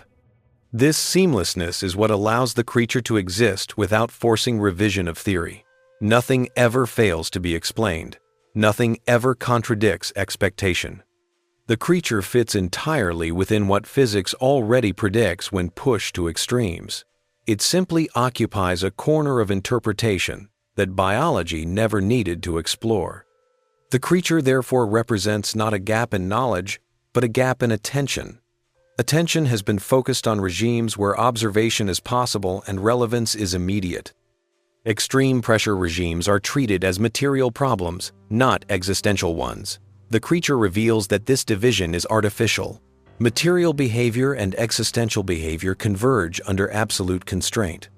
This convergence is unsettling because it removes the last comforting separation between inert matter and life.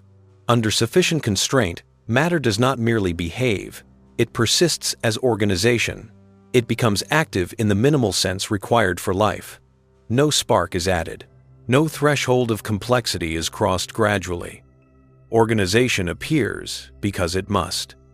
Once this is accepted, the question, does the creature exist, becomes secondary. The more pressing question becomes, why should it not? Every reason we might offer traces back to assumptions imported from regimes of partial freedom, assumptions about memory, reproduction, evolution, and observation. None of these are required by law. They are required only by our expectations. Expectation is local. Law is not. The creature exists where law operates without compromise.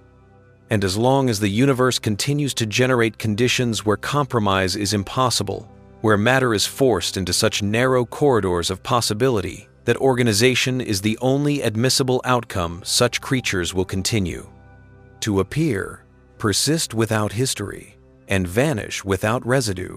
They will never be discovered. They will never be disproven. They will never be remembered. They will simply continue to exist whenever freedom disappears completely enough for inevitability to take over, quietly demonstrating that life does not need witnesses, narratives, or legacy, only constraint. At the furthest reach of this reasoning, the creature no longer stands apart, even as a subject. It dissolves into a lens through which the universe can be reinterpreted. What has been described is not merely a hypothetical organism, but a demonstration that existence itself can take forms that are orthogonal to every category built around endurance, narrative, and memory. The creature reveals that reality does not privilege continuity in the ways observers assume. Continuity is convenient for minds that must remember. It is not a requirement imposed by law. Extreme pressure removes convenience. When convenience disappears, existence simplifies. Simplification is often mistaken for loss. In this regime, simplification produces inevitability. Every unnecessary pathway is eliminated. Every unstable configuration is suppressed. What remains is not minimal in activity, but maximal in coherence. The creature occupies this remainder completely. It is not one option among many. It is the residue of exclusion. Exclusion is rarely treated as creative. Here, it is the only creative force. By forbidding everything else, pressure generates the creature as the sole admissible outcome. This is creation without assembly, without intention, without history. It is creation by subtraction. This subtractive creation exposes a final misunderstanding embedded in biological thinking: that life must be assembled from parts. Assembly implies sequence. Sequence implies time for error. Mesibalive in partis, the 20-5 in day. Error implies selection. None of these exist here. The creature is not assembled, it is realized. Realization occurs when all constraints are simultaneously satisfied. It is not a process unfolding, it is a state achieved. Achieved states are stable not because they resist change, but because change has nowhere to go. The creature's stability is therefore not dynamic equilibrium in the biological sense. It is static inevitability expressed dynamically. Internal rearrangements continue endlessly, but they do not accumulate into transformation. They are the price paid to remain coherent while dissipation proceeds under constraint. The creature exists in a narrow corridor where activity is mandatory and outcome is fixed. This corridor is not narrow in space. It is narrow in possibility. Possibility space has been flattened until only one path remains. The creature is that path sustained as long as the flattening persists. When flattening relaxes, the path dissolves instantly into multiplicity. Multiplicity erases coherence. Life ends not with collapse, but with reopening. This reopening is not violent. It is ordinary. Matter resumes doing what matter does when freedom returns. The extraordinary thing is not the end. It is the existence in between. Between freedom and collapse lies inevitability. That inevitability is the creature. Once inevitability is acknowledged as a generative condition, many other assumptions quietly fail. It becomes impossible to insist that life must be rare because it is difficult. Difficulty is a property of choice. Where choice is removed, difficulty vanishes. Life becomes easy not because it is simple, but because it is unavoidable. This ease is deeply counterintuitive. It feels wrong to imagine life emerging effortlessly in environments that annihilate everything familiar. Yet effort is a concept tied to agency. Agency does not exist here. The creature does not exert effort to remain alive. It is alive because nothing else is permitted. Permission replaces struggle. Permission, in this context, is granted by law alone. No chemical accident, no historical contingency, no improbable sequence of events is required. The creature appears whenever the universe compresses matter sufficiently to forbid alternatives.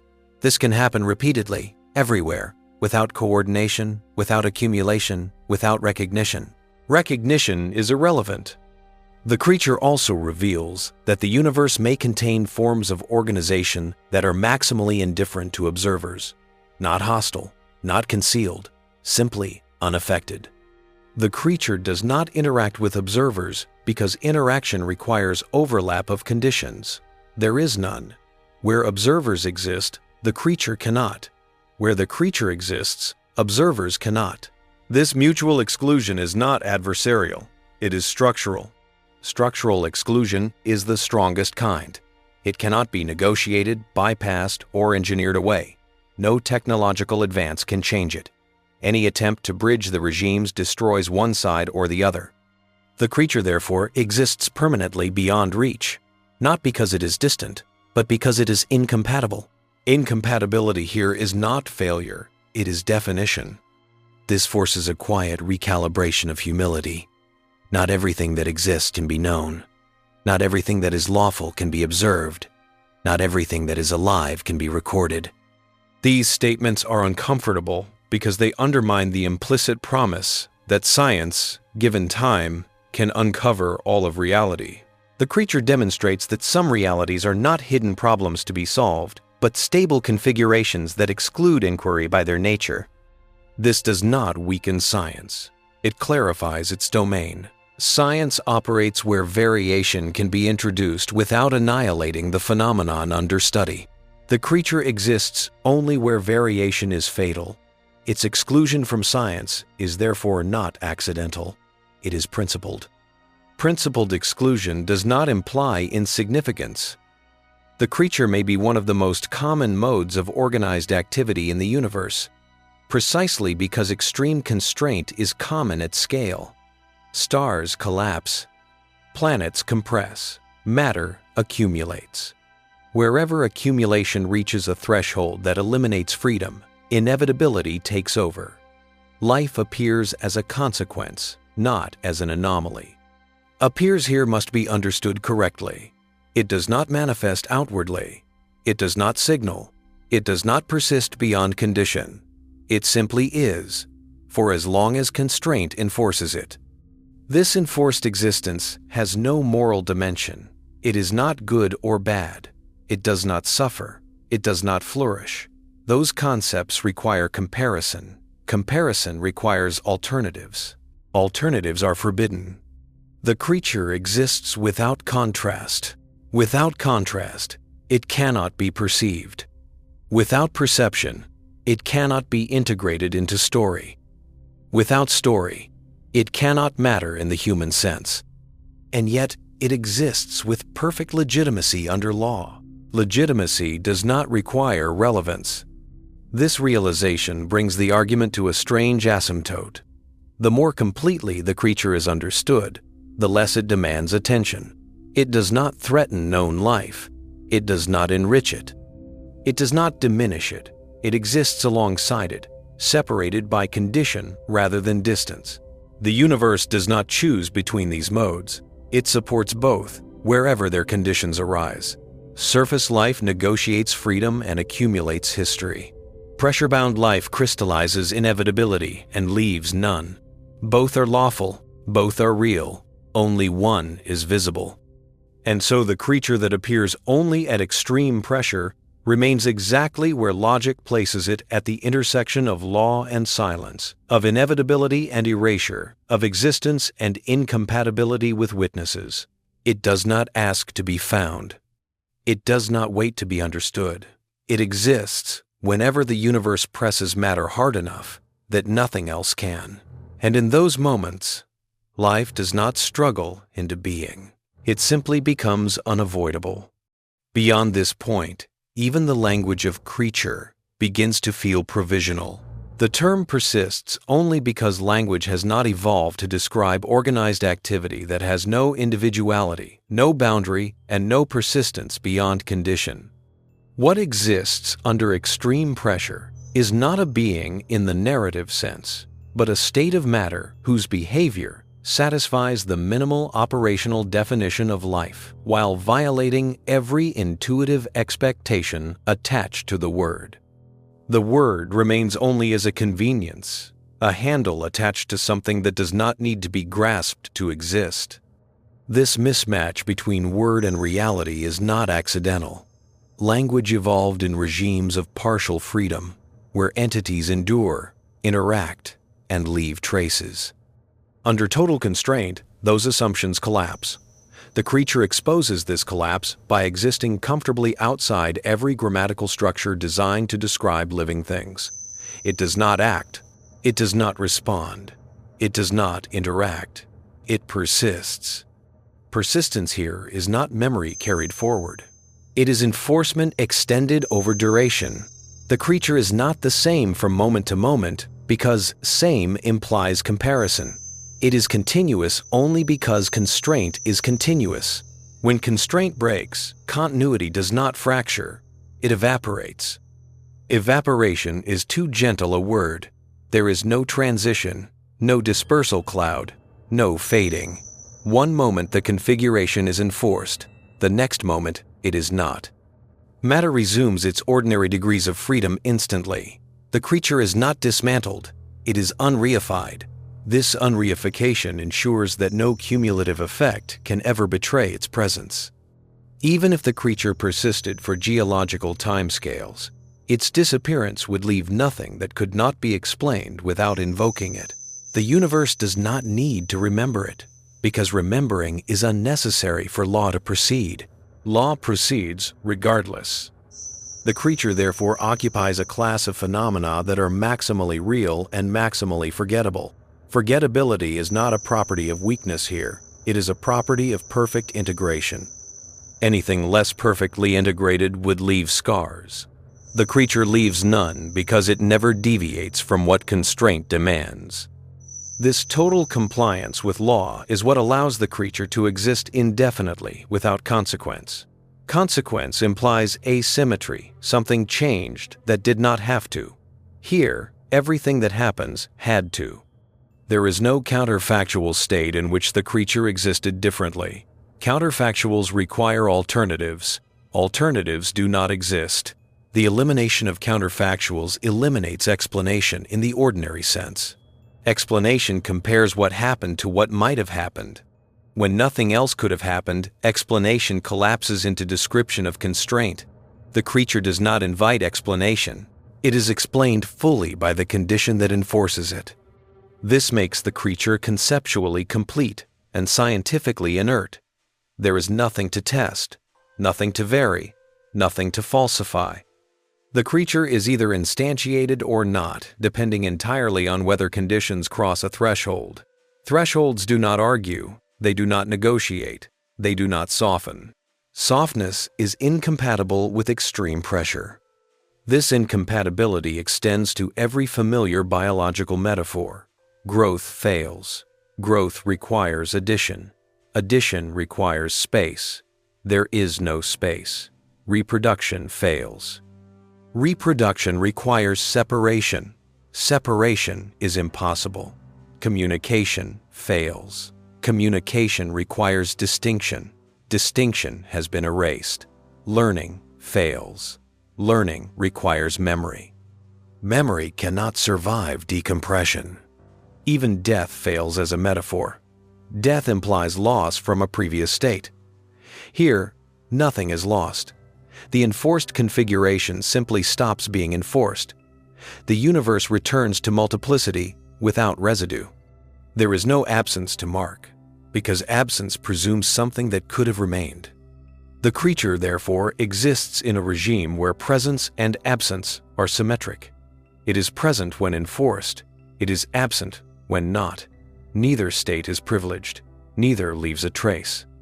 This symmetry is alien to experience, which is asymmetric by nature. Experience accumulates. This existence does not. Accumulation is the root of meaning. Without accumulation, there is no meaning internal to the system. Meaning exists only for observers external to it. Observers cannot enter. Meaning, therefore, never intersects existence. This disjunction produces an unsettling calm. The creature does not resist being ignored. It does not need acknowledgement. It does not even require conceptualization. It exists independently of whether it is ever thought about, named, or described. The entire analysis could vanish, and the creature's existence would be unaffected. That indifference is not hostility. It is completeness. Completeness under constraint is the final form of organization physics permits. Beyond that, there is only collapse or dispersion. The creature occupies the narrow band just before collapse, where activity is still possible but freedom is not. This band is thin in possibility space but vast in volume wherever extreme pressure dominates. This suggests that the universe may host an immense amount of such existence at any given moment, not concentrated in one place, not coordinated, not interacting, but instantiated wherever conditions align. These instantiations do not add up. They do not aggregate into something larger. They remain isolated by condition, not by distance. Isolation by condition is absolute. Two pressure-bound creatures cannot interact, because interaction would require a gradient or interface. There are none. Each instantiation is alone, not spatially, but ontologically. Solitude here is not loneliness. It is necessity. This solitude ensures that the creature will never become complex in the social sense.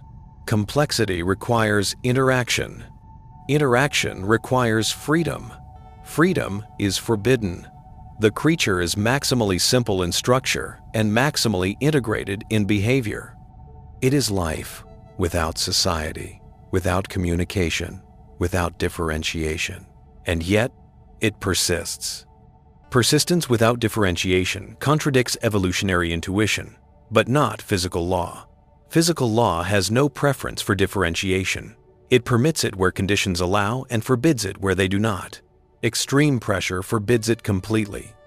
This forbiddance is what makes the creature possible. Once this is accepted, resistance to the idea dissolves not into agreement but into irrelevance. Whether one accepts the label life no longer matters. The configuration exists or does not exist regardless of terminology. The argument is not about naming, it is about permission. Physics permits this configuration. That permission is sufficient. The creature does not wait for discovery. It does not care about classification. It does not even need to be conceivable. Wherever matter is pressed hard enough that all alternatives are annihilated, organized activity emerges as the only lawful outcome. That activity persists exactly as long as constraint persists, and then vanishes without trace. This cycle repeats endlessly throughout the universe, not as a story, not as a progression, but as a condition recurring wherever compression becomes absolute. And so the creature that appears only at extreme pressure remains not at the edge of possibility, but at the center of inevitability, a reminder that life is not defined by comfort, resilience, or history, but by what remains when the universe removes every option except coherence. At the extreme limit, the creature ceases even to illustrate an idea and instead becomes a boundary condition for thought itself. It marks the point at which explanation exhausts its utility and description gives way to acceptance. There is nothing further to deduce once inevitability is reached. When constraint is total, reasoning does not branch, it terminates. The creature exists precisely at that terminus, where logic no longer unfolds forward but closes in on itself. Closure here is not confinement, it is saturation. Every permissible interaction is already occurring. Nothing waits to be activated. Nothing lies dormant. Dormancy would require a potential not yet realized. Potential has been eliminated. The creature exists at full actualization at every moment of its existence. There is no latent capacity, no reserve, no threshold yet to be crossed. All thresholds have already been passed. This absolute actualization is incompatible with all notions of development. Development requires unrealized futures. The creature has none. It exists entirely in a realized present imposed by law. This present does not flow, it persists. Flow would imply change. Change would imply alternatives. Alternatives are forbidden. Thus, the creature occupies a static temporal state that is nonetheless active. Activity continues because dissipation continues. Dissipation must continue. But the activity does not produce difference. It produces maintenance without variation. This maintenance is not chosen, it is required. It is the only way for the system to obey the second law without fracturing under constraint. Fracture is the one outcome pressure will not permit. Fracture introduces discontinuity. Discontinuity introduces space. Space introduces freedom. Freedom dissolves coherence. The creature exists precisely because it channels stress in ways that prevent fracture. It is not preventing fracture intentionally. It is what exists instead of fracture. In this sense, the creature is not competing with non-life. It is replacing catastrophe. Where extreme pressure would otherwise produce chaotic failure, the creature appears as an organized alternative. It is not selected against chaos. Chaos is excluded by law. The creature is what remains. This replacement has no dramatic signature. There is no explosion averted, no visible catastrophe avoided. From the outside, everything proceeds normally. Pressure builds, matter responds. Relaxation occurs along allowed paths. The creature occupies one of those paths so completely that no distinction remains between path and presence. This indistinguishability is why the creature never becomes an anomaly. Anomalies arise when behavior deviates from expectation. Here, behavior conforms exactly to expectation. The creature does not cause deviations. It is the expected behavior of matter under extreme constraint when dissipation must proceed without rupture. Expectation itself becomes suspect at this point. Expectation is shaped by experience. Experience is confined to regimes where observers survive. Extreme pressure regimes have never been experienced directly. Expectations formed elsewhere are imported incorrectly. The creature violates those imported expectations, not the laws that govern its regime. This misalignment between expectation and law is the source of discomfort. It is not that the creature is strange. It is that our intuitions are local. Local intuitions fail at extremes. Physics has always warned of this. Relativity violates common sense. Quantum mechanics violates classical intuition. Extreme pressure violates biological expectation. The creature is simply where that violation becomes existential. Existential here does not mean subjective. It means pertaining to existence itself. The creature forces recognition that existence is not obligated to resemble the forms in which it has been encountered before. Law does not privilege familiar regimes. It applies everywhere. Where it applies most strictly, freedom vanishes. Where freedom vanishes, inevitability dominates. Where inevitability dominates, organization appears without chance. This chain is the simplest possible explanation of the creature's existence. It does not require special pleading. It does not require speculative mechanisms. It follows directly from the structure of law when pushed to its limit. Once this is accepted, the creature stops being speculative and starts being unavoidable. If matter can be compressed hard enough, and if dissipation must still occur, then some organized pathway must exist to carry that dissipation without violating constraint. That pathway, stabilized over duration, is indistinguishable from life under the most minimal physical definition. Minimal definitions are uncomfortable because they strip away richness. But richness is a feature of freedom, not of law. The creature exists where law has consumed freedom entirely. Consumed freedom leaves no residue. This consumption also explains why the creature does not influence probability distributions in any detectable way. Probability applies to ensembles with multiple outcomes. Here, ensembles collapse to single outcomes. Probability becomes trivial. The creature's appearance is certain given the condition, impossible otherwise. There is no distribution to measure. Measurement itself becomes meaningless. Measurement compares states. Here, there is only one state while the condition holds. Measuring it repeatedly yields nothing new. Introducing variation destroys the state. Measurement is either redundant or fatal. Thus, the creature exists in a regime that defeats every epistemic tool built for variable systems. It is not complex, it is complete. Completeness resists interrogation. This resistance is not antagonistic, it is structural. The structure of the creature's existence, therefore, imposes a limit not on what can be imagined, but on what can be known. Imagination can reach it. Knowledge cannot touch it. This asymmetry is rare but not unprecedented. Certain truths are consistent yet inaccessible. The creature belongs to that class. Its inaccessibility does not reduce its relevance to understanding the universe. On the contrary, it sharpens that understanding by revealing where relevance ends. Not all that exists must matter to observers. Not all that is lawful must be legible. The universe is not obligated to be interpretable everywhere. Interpretability is local. Under extreme pressure, interpretability collapses along with freedom. What remains is law executing itself without ambiguity. The creature is that execution. It does not aspire. It does not react. It does not transform into something else. It does not accumulate complexity or shed it. It exists exactly as long as the universe enforces its existence, and no longer. This enforced existence repeats wherever conditions repeat. There is no memory connecting instantiations. Each is complete. Each is isolated by condition. Each vanishes perfectly when enforcement ends. From the standpoint of narrative, this is unsatisfying.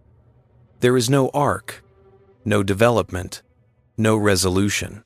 From the standpoint of physics, it is elegant. Law does not tell stories. It produces outcomes. The creature is one such outcome, not dramatic, not visible, not consequential for observers, but perfectly lawful and potentially ubiquitous wherever compression dominates. And so, as the universe continues to fold matter inward, to stack mass upon mass, to compress structure until freedom disappears, this form of existence will continue to arise without announcement, persist without change, and vanish without memory. Not as an exception, not as a mystery, but as the simplest thing that can happen when nothing else is allowed. At this depth of consideration, the creature no longer occupies a conceptual space alongside other possibilities.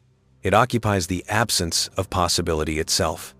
What has been described is not a variant of life, not an alternative biology, but a demonstration that life, when stripped of every negotiable condition, reduces to a single lawful configuration that persists only because it cannot fail without the universe first relaxing its grip. The creature is not a solution competing among others. It is what remains when competition has been mathematically eliminated. This elimination is total. There is no marginal zone in which protoforms flicker uncertainly. There is no liminal region where incomplete coherence struggles to stabilize. Such transitional regimes exist only where constraint is partial. Extreme pressure does not permit them. It enforces coherence or enforces nothing. The creature, therefore, has no penumbra. It casts no shadow of becoming. It appears whole or not at all. Wholeness here must be understood carefully. It does not imply complexity or richness. It implies closure. The system is closed not because it is sealed, but because sealing is redundant when separation is impossible. Nothing enters, nothing leaves. Not because barriers exist, but because there is nowhere to go. The creature exists as a closed circuit of stress redistribution that has no endpoints. Endpoints are the beginning of narratives. Their absence is the end of narrative possibility. This is why the creature resists every attempt to imagine its inner life. Inner life presumes an interior distinct from an exterior. Distinction has been annihilated. There is no inside to introspect. There is no outside to observe. The creature exists entirely in the collapse of that distinction, where interiority and exteriority become meaningless terms carried over from regimes of freedom. Freedom is the hidden assumption behind almost every biological metaphor. Growth presumes freedom to expand. Movement presumes freedom to relocate. Choice presumes freedom to select. Communication presumes freedom to transmit. Memory presumes freedom to persist across change. Extreme pressure annihilates all of these. What remains is not diminished life, but a different mode of existence in which none of these metaphors apply. This mode does not admit gradation. It is not more or less alive. It is alive or it is not instantiated.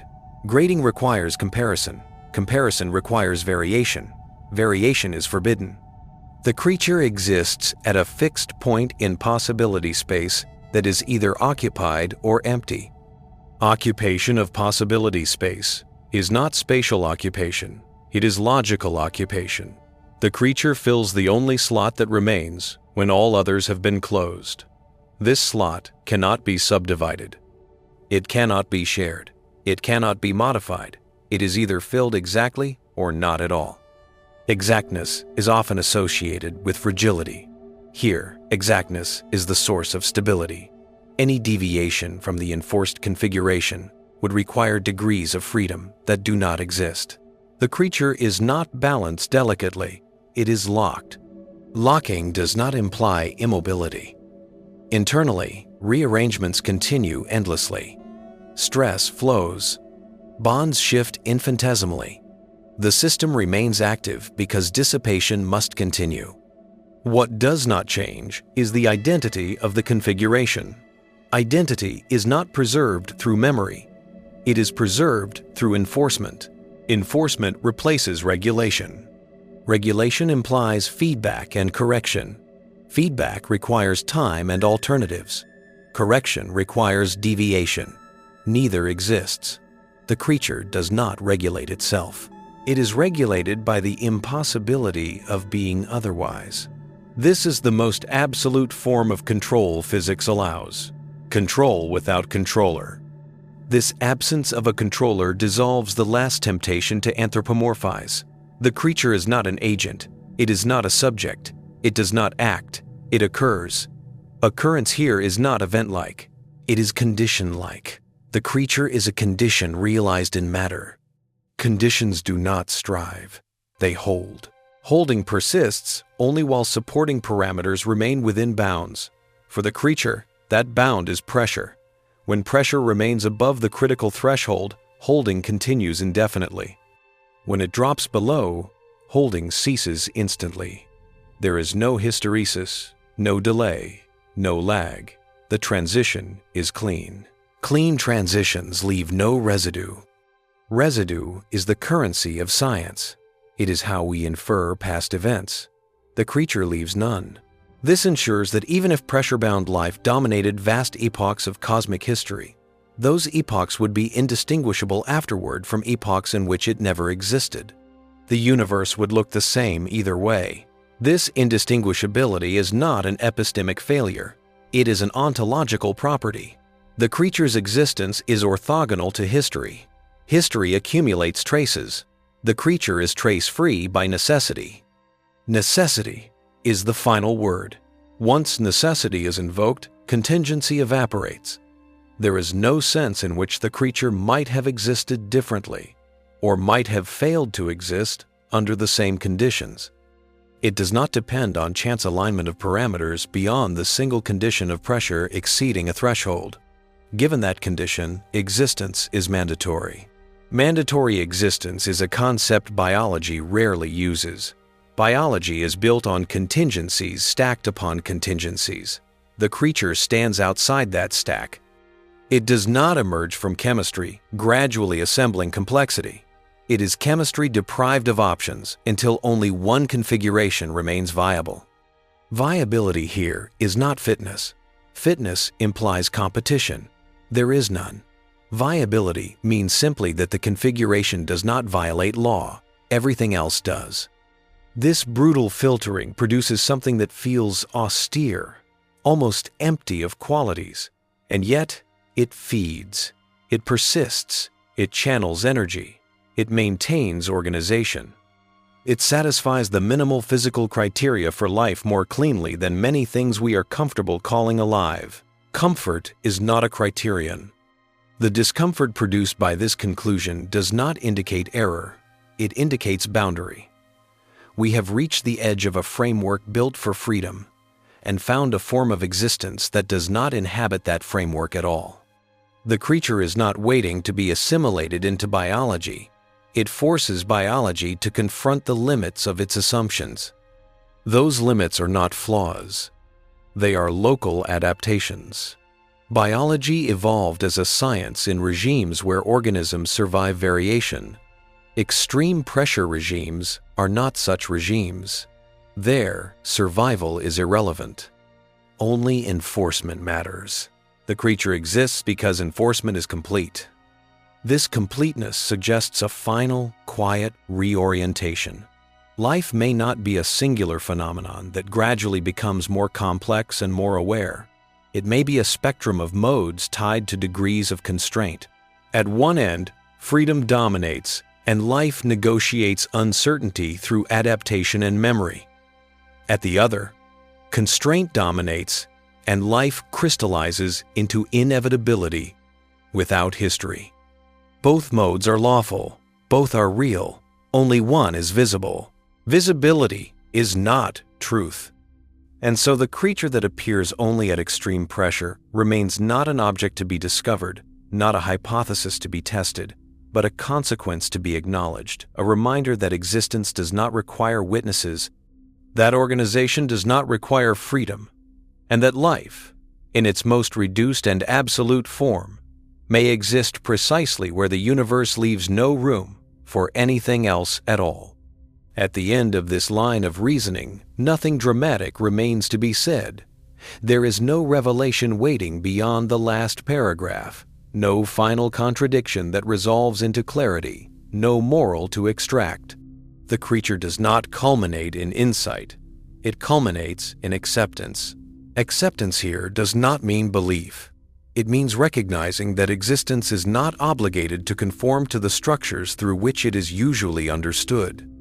The creature does not ask to be integrated into biology, philosophy, or cosmology. It exists independently of those frameworks, appearing wherever pressure removes freedom so completely that organization becomes unavoidable.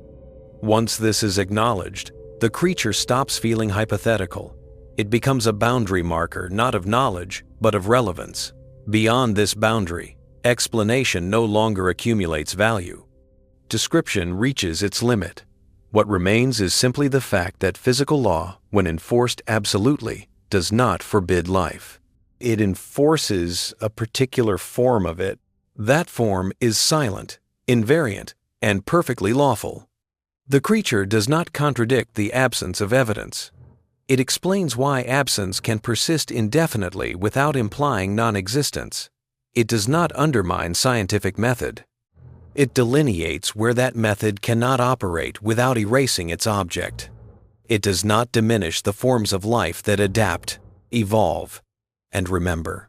It shows that those forms are local solutions to local freedoms, not universal templates. Life, stripped of comfort, history, and choice, reduces to inevitability. Under constraint, extreme pressure is the clearest expression of that constraint. Where pressure dominates completely, freedom disappears. Where freedom disappears, contingency collapses.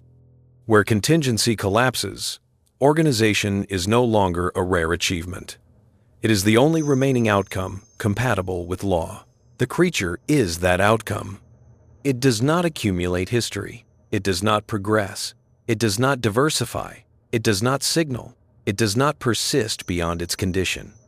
And yet, while the condition holds, it exists fully feeding, persisting, channeling energy, maintaining coherence not in defiance of physics, but as its most exact expression. When pressure relaxes, the creature does not die. Death would imply loss. Nothing is lost. The enforcement ends. Matter regains freedom. Multiplicity returns. The universe continues exactly as before, without scar or memory. No record remains that anything different ever existed. And that, finally, is the point. A creature that appears only at extreme pressure does not belong to stories, archives, or discoveries. It belongs to regimes where existence is conditional and memory is impossible. It exists wherever law tightens enough to remove all alternatives, and it vanishes wherever that tightening loosens. It is not hidden. It is not forbidden. It is not waiting. It exists whenever the universe presses matter hard enough that nothing else can. And when that pressure fades, it leaves behind a world that looks unchanged, orderly, complete, and silent. Precisely because nothing remains that could testify that such life was ever there at all. We upload new videos every single day, so make sure to subscribe and turn on the notification bell so you never miss what's next. If you enjoyed this video, don't forget to leave a like. It really helps the channel grow. Tell us in the comments what you'd like to see next. Your ideas might be in our next upload. Thank you so much for watching and for being part of our community. Stay tuned, stay curious, and we'll see you in the next video.